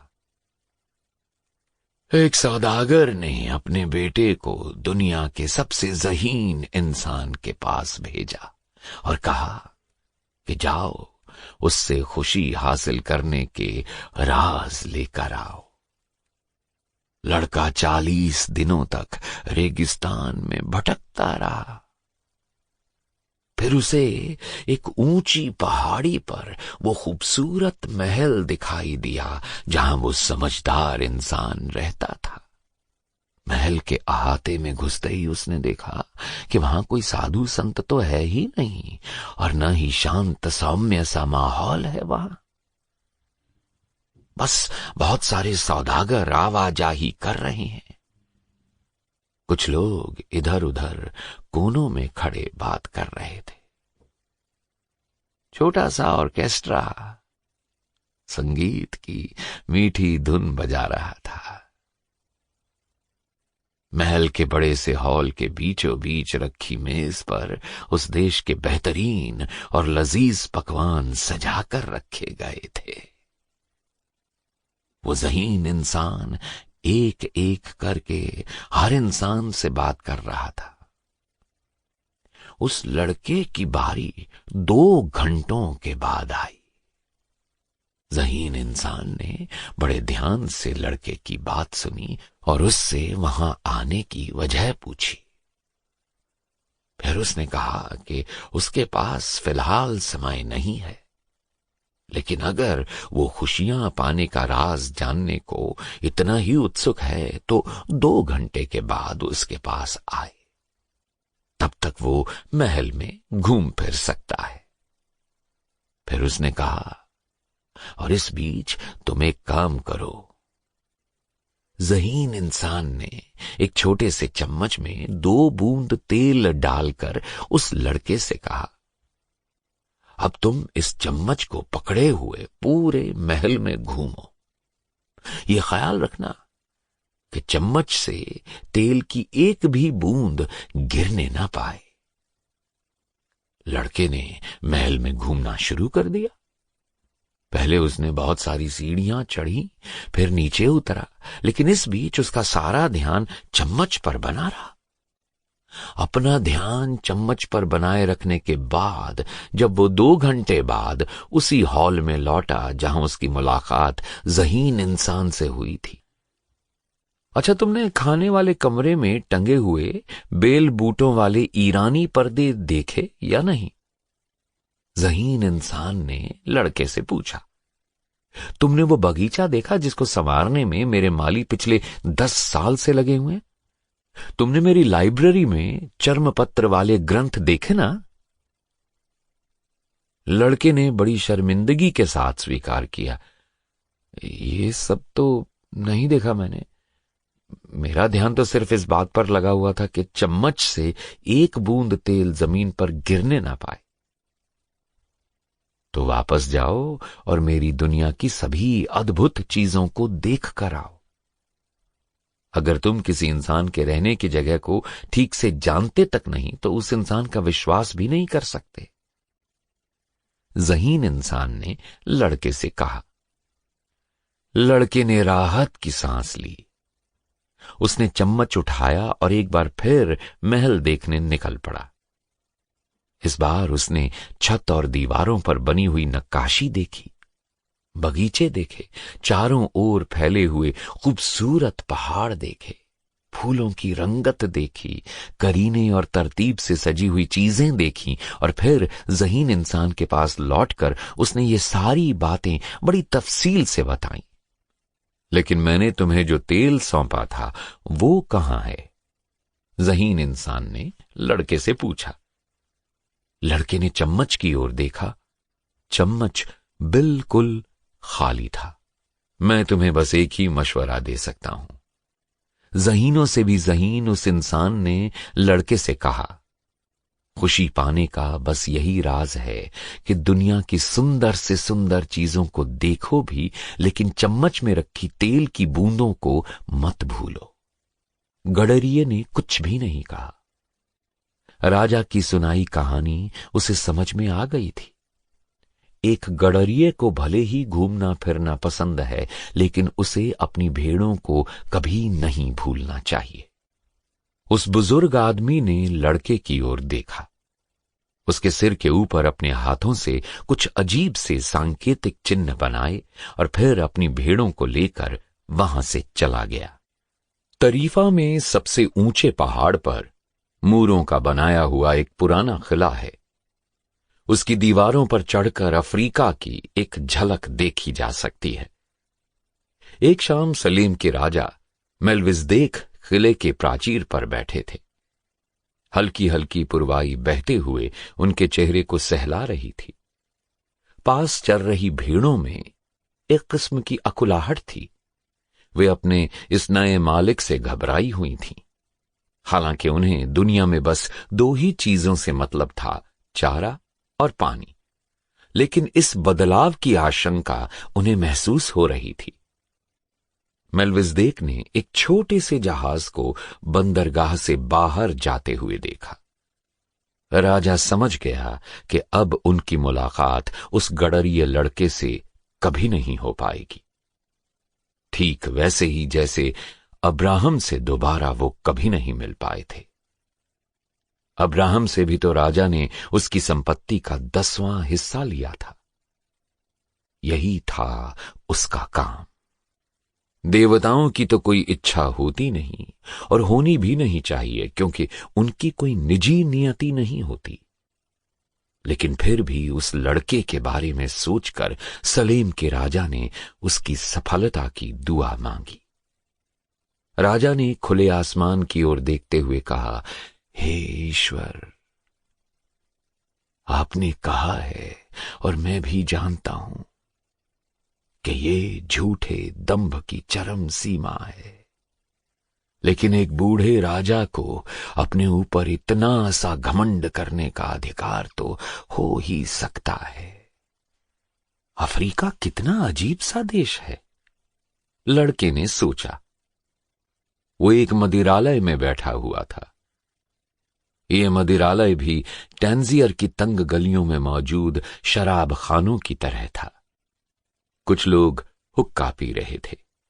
एक कश लगाता और फिर हुक्के की नली को दूसरे की ओर बढ़ा देता। कुछ ही घंटों में लड़के ने कितना कुछ देख लिया था। एक दूसरे का हाथ थाम कर चलते आदमी, बुर्का नशी औरतें, मस्जिद की मीनारों पर अजान देते मौलवी, घुटनों पर बैठकर सजदा करते लोग। गैर ईसाई लोग ही ऐसा करते हैं, लड़के ने खुद से कहा। अचानक उसके जहन में सेंट सैंटियागो मेटामोरोस की वो मूर्ति घूम गई जो उसने अपने बचपन में गिरजाघरों में देखी थी। सफेद घोड़े पर सवार, हाथ में रखी म्यान में तलवार की मूठ पकड़े खड़ी उस मूर्ति के सामने काफिर ऐसे ही झुका करते थे। उसका मन घबराने लगा और अचानक से उसे लगा कि वो एकदम अकेला हो गया है। उसे लगा कि काफिर लोग उसे घूर रहे हैं। इन लोगों को देखने से ही उसे लगता था कि इनके मन में कोई दुर्भावना छुपी हुई है। भावनाओं की इस उथल पुथल में एक बात उसके जहन से बिल्कुल उतर गई। वो जरूरी बात जो खजाने तक पहुंचने के रास्ते में रोड़ा और देरी का सबब बन सकती थी, और वो ये कि इस देश में सिर्फ अरबी बोली जाती है। मदिरालय का मालिक उस लड़के के पास आया तो लड़के ने वही पेय मांगा जो उसके बगल की मेज पर बैठे लोग पी रहे थे। स्वाद चख कर उसे पता चला कि ये पेय तो कड़वी चाय है। उसका मन तो मदिरा पीने का था, लेकिन उसे ये बात उतनी परेशान नहीं कर रही थी जितनी चिंता ये थी कि खजाने तक कैसे पहुंचा जाए। भेड़ों को बेचकर उसके पास काफी पैसे आ गए थे। उसे मालूम था कि पैसों में बड़ी ताकत होती है। पैसा हो तो आदमी कभी अकेला नहीं रहता। उसने सोचा कि कुछ ही दिनों में वो पिरामिडों में होगा। हीरे जवाहरात से जड़े कवच पहनने वाले उस बुजुर्ग राजा ने 6 भेड़ों की खातिर लड़के से झूठ तो नहीं ही बोला होगा। खाड़ी पार करते हुए उसे राजा के बताए हुए संकेतों और शकुन अपशकुनों का ध्यान आया। वो बूढ़ा आदमी जानता था कि वो क्या कह रहा है।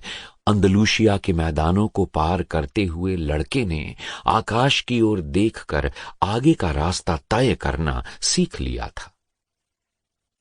एक खास किस्म की चिड़िया की चहचहाहट सुनकर उसे पता चल जाता था कि आसपास कहीं कोई जहरीला सांप है। एक खास किस्म की झाड़ी देखकर वो समझ जाता था कि इस इलाके में पानी जरूर मिलेगा। ये हुनर उसने अपनी भेड़ों से ही सीखा था। उसने सोचा कि ईश्वर यदि भेड़ों को रास्ता दिखा सकता है तो इंसानों को क्यों नहीं। ये ख्याल आते ही उसका मन हल्का हो गया। चाय की कड़वाहट भी कम होने लगी थी। कौन हैं आप? स्पेनिश भाषा में किसी ने उससे पूछा। लड़के को तसल्ली हुई। वो शकुन चिन्हों के बारे में सोच ही रहा था कि कोई उसके सामने आ गया। आप स्पेनिश कैसे बोल लेते हैं? लड़के ने पूछा। उस इंसान ने यूं तो पश्चिम की पोशाक पहन रखी थी, लेकिन उसका रंग इस शहर के लोगों के जैसा ही था। उसकी उम्र कदकाठी लड़के जितनी ही रही होगी। नौजवान ने जवाब में कहा, यहां लगभग सभी स्पेनिश बोलते हैं। स्पेन यहां से महज 2 घंटे दूर है। बैठिए ना, मैं आपके पीने के लिए कुछ मंगवाता हूं, लड़के ने कहा। मैं भी थोड़ी सी शराब लेना चाहूंगा। मुझे ये चाय बिल्कुल पसंद नहीं आई। इस देश में शराब नहीं मिलती। यहां के मजहब में शराब को हराम माना जाता है, नौजवान ने जवाब दिया।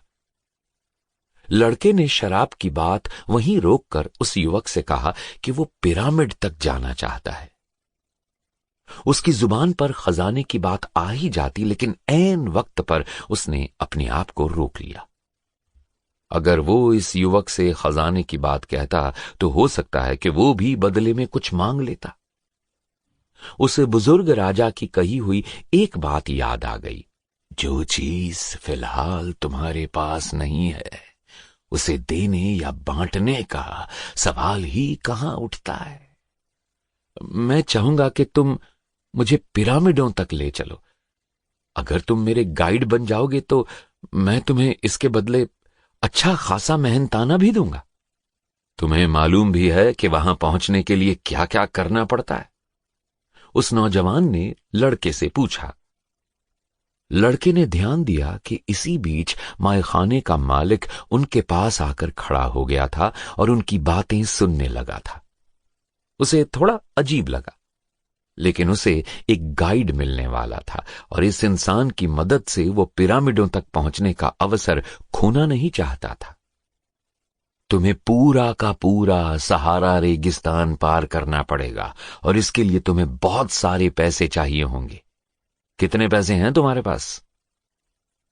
लड़के को उसका सवाल बड़ा अजीब लगा, लेकिन फिर अचानक उसे बुजुर्ग राजा की कही हुई एक और बात याद आ गई कि यदि तुम किसी चीज को वाकई शिद्दत से हासिल करना चाहते हो तो पूरी कायनात उसे हासिल करने में तुम्हारे लिए साजिश में लग जाती है।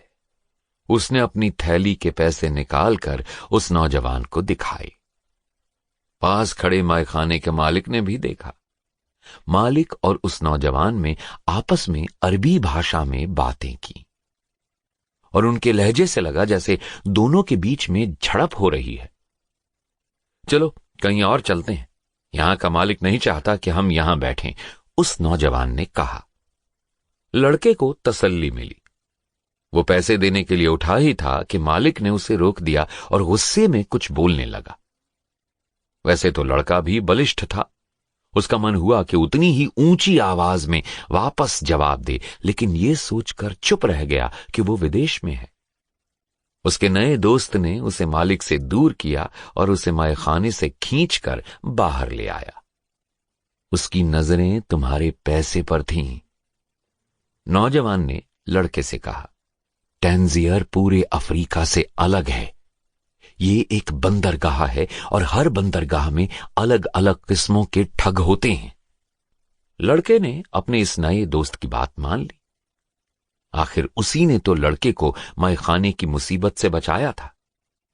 लड़के ने पैसे निकालकर गिने। हम कल तक पिरामिडों के भीतर होंगे, लड़के से पैसे लेते हुए नौजवान ने कहा। अब मुझे 2 ऊंट खरीदने होंगे। दोनों टैंजियर की गलियों से होकर गुजर रहे थे। दोनों ओर तरह तरह की दुकानें थीं। चलते चलते दोनों बाजार के चौक तक पहुंच गए। लोगों की भीड़ वहां मोल भाव और खरीदारी कर रही थी। तरह तरह की चीजें खरीदी और बेची जा रही थी। सब्जियां, चाकू छुरियां, तंबाकू और भी कई अलग अलग तरह के सामान। लड़के ने 1 मिनट के लिए भी अपनी नजरें उस नौजवान से नहीं हटाई।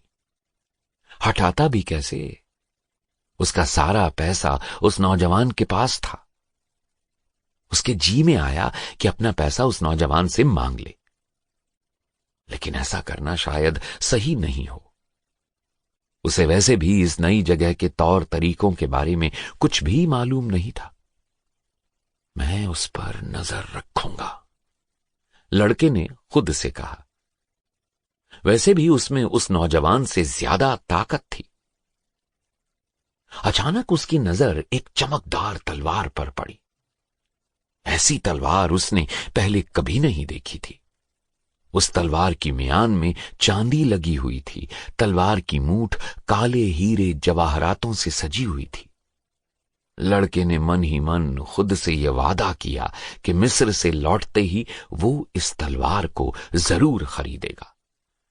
जरा दुकानदार से पता तो करो कि इस तलवार की कीमत क्या है, उसने अपने नए दोस्त से कहा।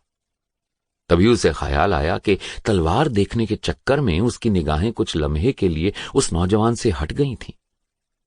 उसका दिल एक पल को रुक सा गया। वो अपनी गर्दन घुमाकर चारों ओर देखना नहीं चाहता था, क्योंकि उसे समझ में आ गया था कि देखेगा भी तो उसे कुछ हासिल नहीं होगा। वो यूं ही कुछ देर उस तलवार को देखता रहा और फिर थोड़ी हिम्मत जुटाकर उसने अपनी गर्दन घुमाई। उसके चारों ओर बाजार था, लोगों की भीड़ थी, शोर था और कई किस्मों के पकवानों की अलग अलग खुशबुएं थीं, लेकिन उसका नया साथी कहीं नहीं था। वो खुद को भरोसा दिलाना चाहता था कि उसका नया दोस्त कहीं भागकर नहीं गया और यहीं आसपास ही होगा। लड़का अपने साथी के इंतजार में रुक गया। इस बीच एक मौलवी मीनार पर चढ़ा, अजान दी और सारे लोग अपने घुटनों पर बैठकर नमाज पढ़ने लगे। फिर चींटियों की तरह कतार में अपनी अपनी दुकानें बंद कर घर की ओर निकल गए। सूरज भी घर लौटने को तैयार था। लड़का तब तक डूबते हुए सूरज को देखता रहा जब तक सूरज चौक के पीछे सफेद मकानों के पीछे नहीं छुप गया। उसने सोचा कि आज सुबह जब सूरज उगा था तब जैसे वो किसी दूसरे द्वीप पर था। वो एक गडरिया था जिसके पास अपनी 60 भेड़ें थीं। एक लड़की से मिलने की बेसब्री और इंतजार था। जाने पहचाने मैदानों से गुजरते हुए उसे मालूम था कि उसके साथ क्या होने वाला है, लेकिन अब सूरज डूब रहा था और लड़का किसी दूसरे देश में था। वो न इस अनजानी जगह में किसी को जानता था, न यहां की भाषा समझता था। अब तो वो गडरिया भी नहीं रह गया था और उसके पास कुछ बचा हुआ भी नहीं था। न इतने पैसे ही थे कि वापस जाकर फिर से अपना जीवन शुरू कर सके। सूरज उगने और डूबने के बीच ही कितना कुछ हो गया था। उसे अपनी हालत पर तरस आया, साथ ही अफसोस भी हुआ। एक ही झटके में जिंदगी कैसे बदल गई थी। उसे अपने आप पर बहुत शर्म आई। जी में आया कि रो ले। अपनी भेड़ों के सामने उसे आज तक कभी इस तरह रुलाई नहीं आई थी। चौक का बाजार पूरी तरह खाली हो चुका था। लड़का अपने घर से बहुत दूर था। वो अपनी रुलाई रोक ना सका और फूट फूट कर रो पड़ा। क्या ईश्वर की यही मर्जी है, यही न्याय है? अपने सपनों पर यकीन करने वालों को क्या ईश्वर ऐसी ही सजा देता है? जब मेरे पास भेड़ें थी तो मैं कितना खुश था, चारों ओर खुशियां बांटा करता था। लोग मुझे देखकर खुश होते थे, मेरा स्वागत किया करते थे। लेकिन अब मैं दुखी और तन्हा हूं। एक खुशहाल इंसान के बजाय कड़वा और शक्की इंसान बनने जा रहा हूं, सिर्फ इसलिए क्योंकि मुझे किसी ने धोखा दिया। मुझे तो उन लोगों से भी नफरत होने लगेगी जो अपना खजाना हासिल करने में कामयाब रहे। अब मेरे पास जो भी बचा हुआ है, मुझे उसी में संतोष करना होगा,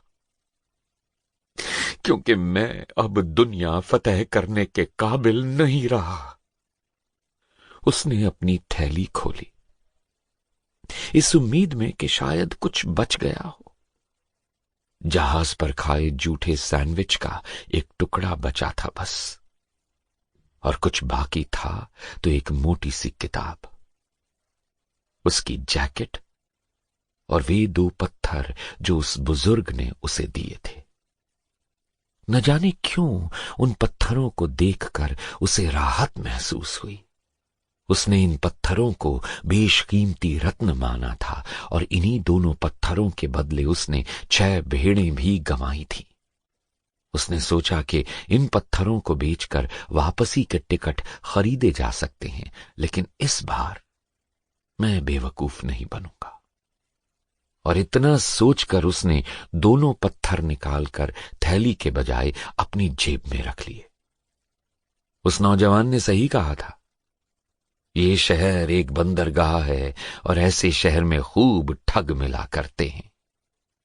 अब उसकी समझ में आया कि मैखाने का मालिक क्यों नाराज हो रहा था। वो तो लड़के को समझाना चाहता था कि वो उस ठग नौजवान पर भरोसा ना करे, और मैं भी शायद उन्हीं लोगों की तरह हूं जो इस दुनिया को अपने अपने चश्मों से देखते हैं, वैसी जैसी वे देखना चाहते हैं, वैसी नहीं जैसी दुनिया असल में है। लड़के ने पत्थरों को एक बार फिर धीरे से टटोला, उनकी नरमाहट और सतह छूकर महसूस की। अब ये पत्थर ही उसका खजाना है। पत्थरों को छूने भर से ही उसे अच्छा लगने लगा।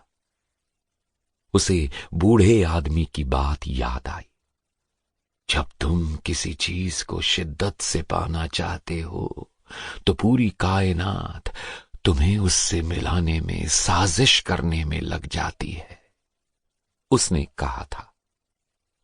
लड़का बुजुर्ग राजा की इस बात में छिपी सच्चाई को समझने की कोशिश तब कर रहा था जब उसकी जेब में फूटी कौड़ी तक नहीं थी, निगरानी के लिए कोई भेड़ नहीं थी।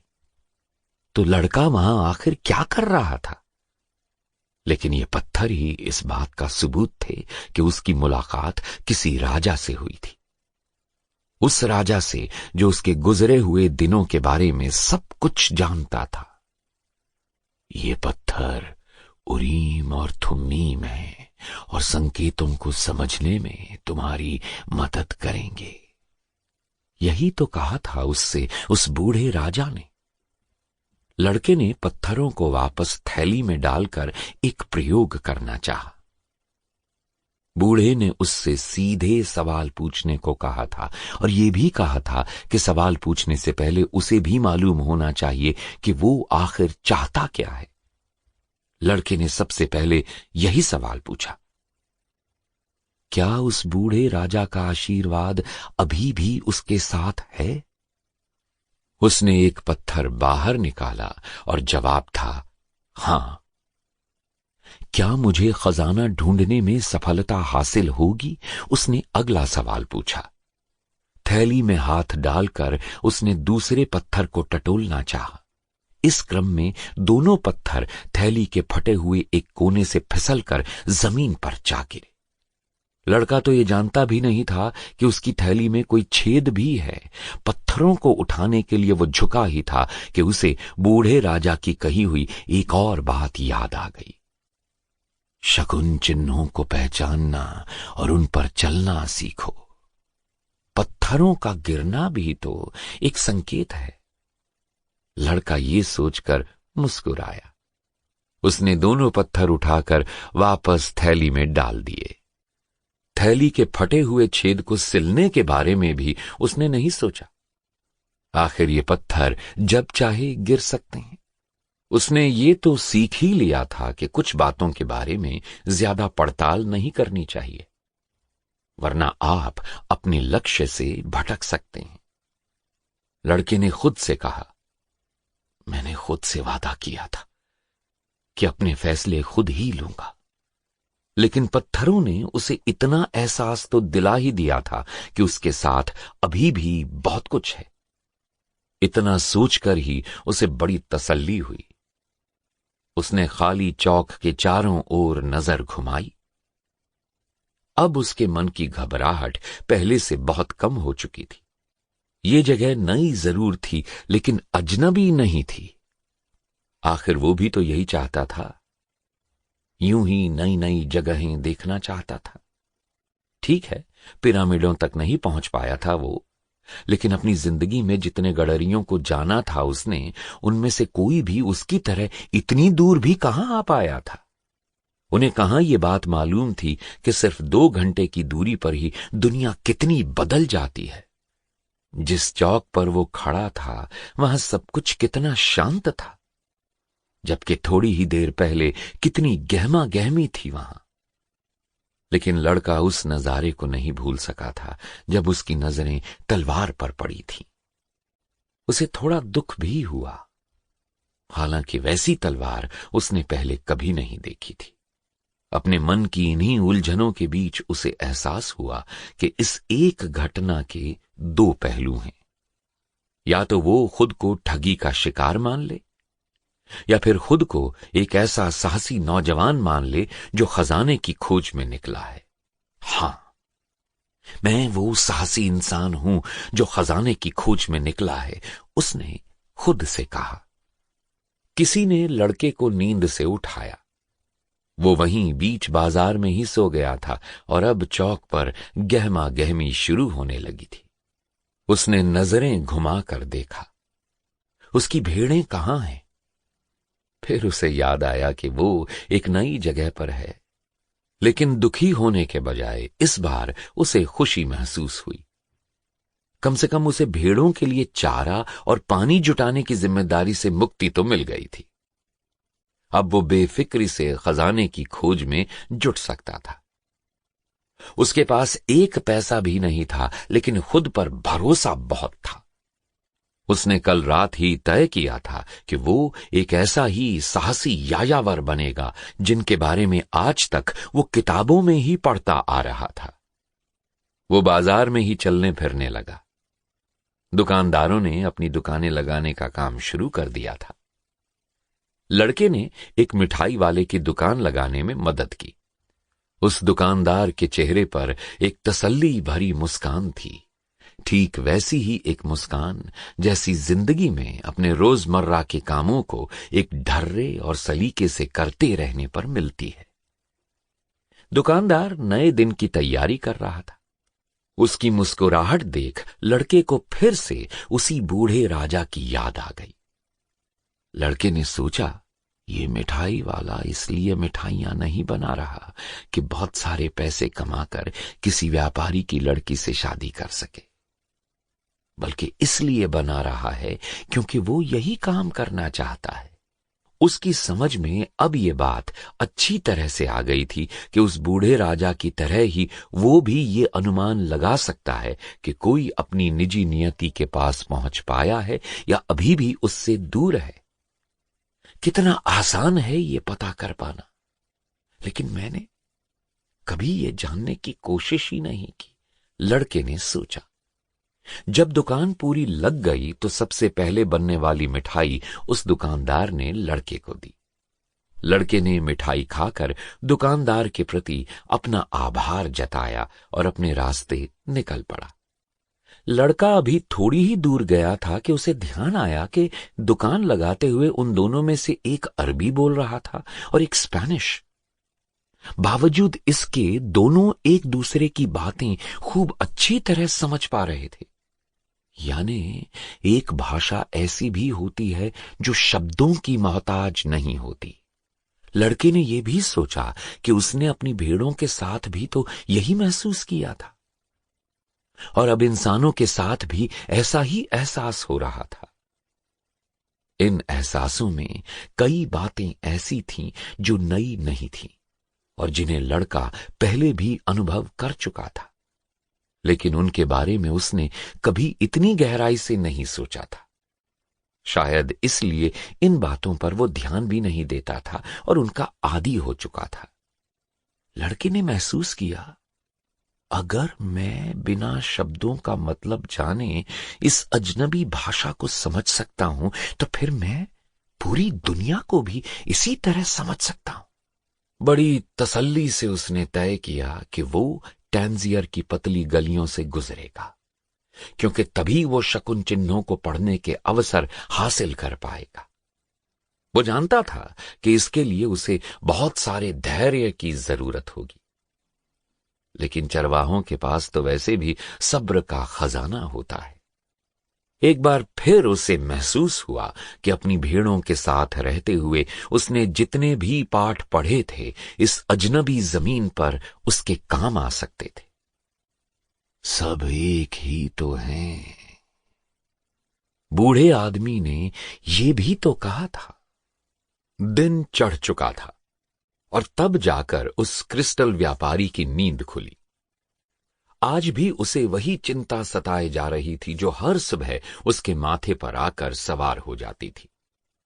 पिछले 30 सालों से व्यापारी उसी जगह पर टिका हुआ था, पहाड़ की एक चोटी पर, जहां से होकर कभी कभार ही कोई खरीदार गुजरता था। किसी भी बदलाव के लिए अब बहुत देर हो चुकी थी। उसे क्रिस्टल के बर्तनों की खरीद फरोख्त के अलावा कोई और काम नहीं आता था। एक जमाना था जब कई लोग उसकी दुकान पर आया करते थे। अरब व्यापारी, फ्रेंच और अंग्रेज भूवैज्ञानिक, जर्मन सिपाही, क्या दिन थे वे भी। क्रिस्टल बेचने का अपना एक मजा था। उसे लगता था कि वो बहुत जल्दी अमीर हो जाएगा और कई सारी खूबसूरत औरतें उसके पहलू में आकर रहेंगी। लेकिन जैसे जैसे समय बीतता गया, टैंजियर भी बदलता चला गया। इस शहर के मुकाबले पड़ोस का थ्यूटा शहर ज्यादा तेजी से विकसित हो रहा था, इसलिए यहां का व्यापार भी कमजोर हो गया और आस पड़ोस के लोग भी शहर छोड़कर चले गए। अब इस पहाड़ पर बस 2-4 ही दुकानें रह गई थीं। पहाड़ चढ़कर दुकान तक आने की न लोगों में हिम्मत रह गई थी और न चाहत। क्रिस्टल व्यापारी के सामने अब कोई और रास्ता नहीं था। पिछले 30 सालों से वो क्रिस्टल खरीदने और बेचने का ही काम करता आया था। उसे लगता था कि कोई और नया काम शुरू करने के लिए बहुत देर हो चुकी है। पूरी सुबह उसने 1-2 लोगों को ही अपनी दुकान के सामने से होकर गुजरते ही देखा। सालों से वो यही देखता आया है, इसलिए यहां से होकर गुजरने वाले हर इंसान का रंग ढंग उसे मालूम है। लेकिन उस रोज दोपहर के खाने के ठीक पहले एक लड़का उसकी दुकान के बाहर आकर रुक गया। उसने साधारण से कपड़े पहन रखे थे। क्रिस्टल व्यापारी की अनुभवी आंखों ने तुरंत समझ लिया कि इस लड़के के पास खर्च करने के लिए पैसे नहीं हैं। फिर भी व्यापारी ने सोचा कि वो लड़के के चले जाने के बाद ही खाना खाएगा। दरवाजे पर एक सूचना टंगी हुई थी कि यहां पर बहुत सारी भाषाएं बोली और समझी जा सकती हैं। लड़के ने देखा कि काउंटर के पीछे एक आदमी आकर खड़ा हो गया है। अगर आप कहें तो मैं बाहर की खिड़की पर लगे कांच के सामान साफ कर सकता हूं। वैसे भी जिस हाल में सामान है उसे देखकर तो कोई खरीदार रुकने वाला है नहीं, लड़के ने व्यापारी से कहा। व्यापारी के चेहरे पर कोई प्रतिक्रिया नहीं हुई। बदले में आप बस मुझे थोड़ा सा खाना दे दीजिएगा, लड़के ने आगे कहा। व्यापारी इतना सुनकर भी चुप रहा। लड़के ने अंदाजा लगाया कि उसे ही कुछ फैसला लेना पड़ेगा। उसने अपनी थैली से जैकेट बाहर निकाली और उसी जैकेट से कांच साफ करने लगा। लड़के ने सोचा कि इस रेगिस्तान में वैसे भी इस जैकेट की क्या जरूरत थी। आधे घंटे के भीतर ही लड़का खिड़की पर लगी कांच की करीब करीब पूरी सफाई कर चुका था। इसी बीच 2 खरीदार आए और उन्होंने कुछ क्रिस्टल भी खरीद लिए। जब लड़के ने पूरी सफाई कर ली तो उसने दुकानदार से कुछ खाने के लिए मांगा। क्रिस्टल व्यापारी ने लड़के से कहा, चलो कहीं चलकर खाना खा आते हैं। व्यापारी ने दुकान पर बंद है कि तख्ती लगा दी और पास के ही एक छोटे से कैफे में घुस गए। वहां सिर्फ एक ही मेज लगी थी। बैठते हुए व्यापारी जोर से हंस पड़ा। तुम्हें खाना मांगने के लिए कुछ करने की जरूरत नहीं थी। कुरान के मुताबिक एक भूखे इंसान को खाना खिलाना मेरा फर्ज है, व्यापारी ने कहा। फिर आपने मुझे शीशे साफ करने से रोका क्यों नहीं? लड़के ने पूछा। इसलिए क्योंकि क्रिस्टल वाकई बहुत गंदे थे। उसके अलावा हम दोनों को अपने अपने दिमाग के कचरे यानी नकारात्मक विचारों की सफाई भी करनी थी। खाने के बाद व्यापारी ने लड़के से पूछा, क्या तुम मेरी दुकान पर काम करोगे? देखो, जब तुम वहां काम कर रहे थे तो 2 खरीदार मेरी दुकान पर आए भी। मुझे तो लगता है यह अच्छा शकुन है। लोग अक्सर शकुन चिन्हों की बात कर रहे होते हैं, लेकिन उन्हें नहीं मालूम होता कि वे दरअसल क्या कह रहे हैं। गडरिये लड़के को भी कहां मालूम था। वो तो कई सालों से अपनी भेड़ों से निशब्द भाषा में ही बात किया करता था। क्या तुम मेरे लिए काम करना चाहोगे? व्यापारी ने एक बार फिर लड़के से पूछा। आज मैं पूरा दिन आपके यहां काम कर सकता हूं, पूरी रात भी काम करूंगा और सुबह होने तक आपकी दुकान के एक एक क्रिस्टल को चमकाकर साफ कर दूंगा। बस बदले में मुझे मिस्र जाने के पैसे चाहिए। व्यापारी को हंसी आ गई। तुम साल भर भी मेरे क्रिस्टल साफ करते रहोगे और क्रिस्टल बेचने के बदले कमीशन भी कमाओगे ना, तब भी तुम्हें मिस्र जाने के लिए कर्ज लेना पड़ेगा। यहां से मिस्र तक हजारों मील लंबा रेगिस्तान फैला हुआ है। उसे पार कर पाओगे तभी तो पहुंच पाओगे। एक पल के लिए दोनों के बीच तवील खामोशी छा गई, जैसे कि पूरे शहर में सन्नाटा हो गया हो। बाजार का शोर, मोल भाव की आवाजें और मीनारों से अजान की आवाज तक जैसे गायब हो गई थी।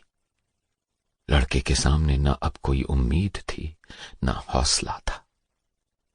न कोई ज़हीन बूढ़ा राजा ही था और न कोई निजी नियति थी। न कोई पिरामिड था और न कोई खजाना। सारा संसार चुप हो गया था, क्योंकि लड़के की जीवन शक्ति खामोश हो गई थी। लड़का वहीं बैठा रहा और बेजान आंखों से कैफे के दरवाजे को ताकता रहा। उसके मन में आया, वो मर ही क्यों नहीं जाता। उसी पल सब कुछ खत्म हो गया था, हमेशा हमेशा के लिए। व्यापारी ने लड़के की ओर गौर से देखा। लड़के के चेहरे की रंगत अचानक फीकी पड़ गई थी। बच्चे, अगर तुम चाहो तो मैं तुम्हें तुम्हारे देश लौटने का किराया दे सकता हूं, व्यापारी ने कहा। लड़के ने कुछ नहीं कहा। फिर वो उठा, अपने कपड़े दुरुस्त किए और थैली उठा ली। फिर उसने कहा, मैं आपके लिए काम करूंगा। फिर एक और लंबी खामोशी के बाद लड़के ने आगे कहा, मुझे भेड़ें खरीदने के लिए पैसे चाहिए।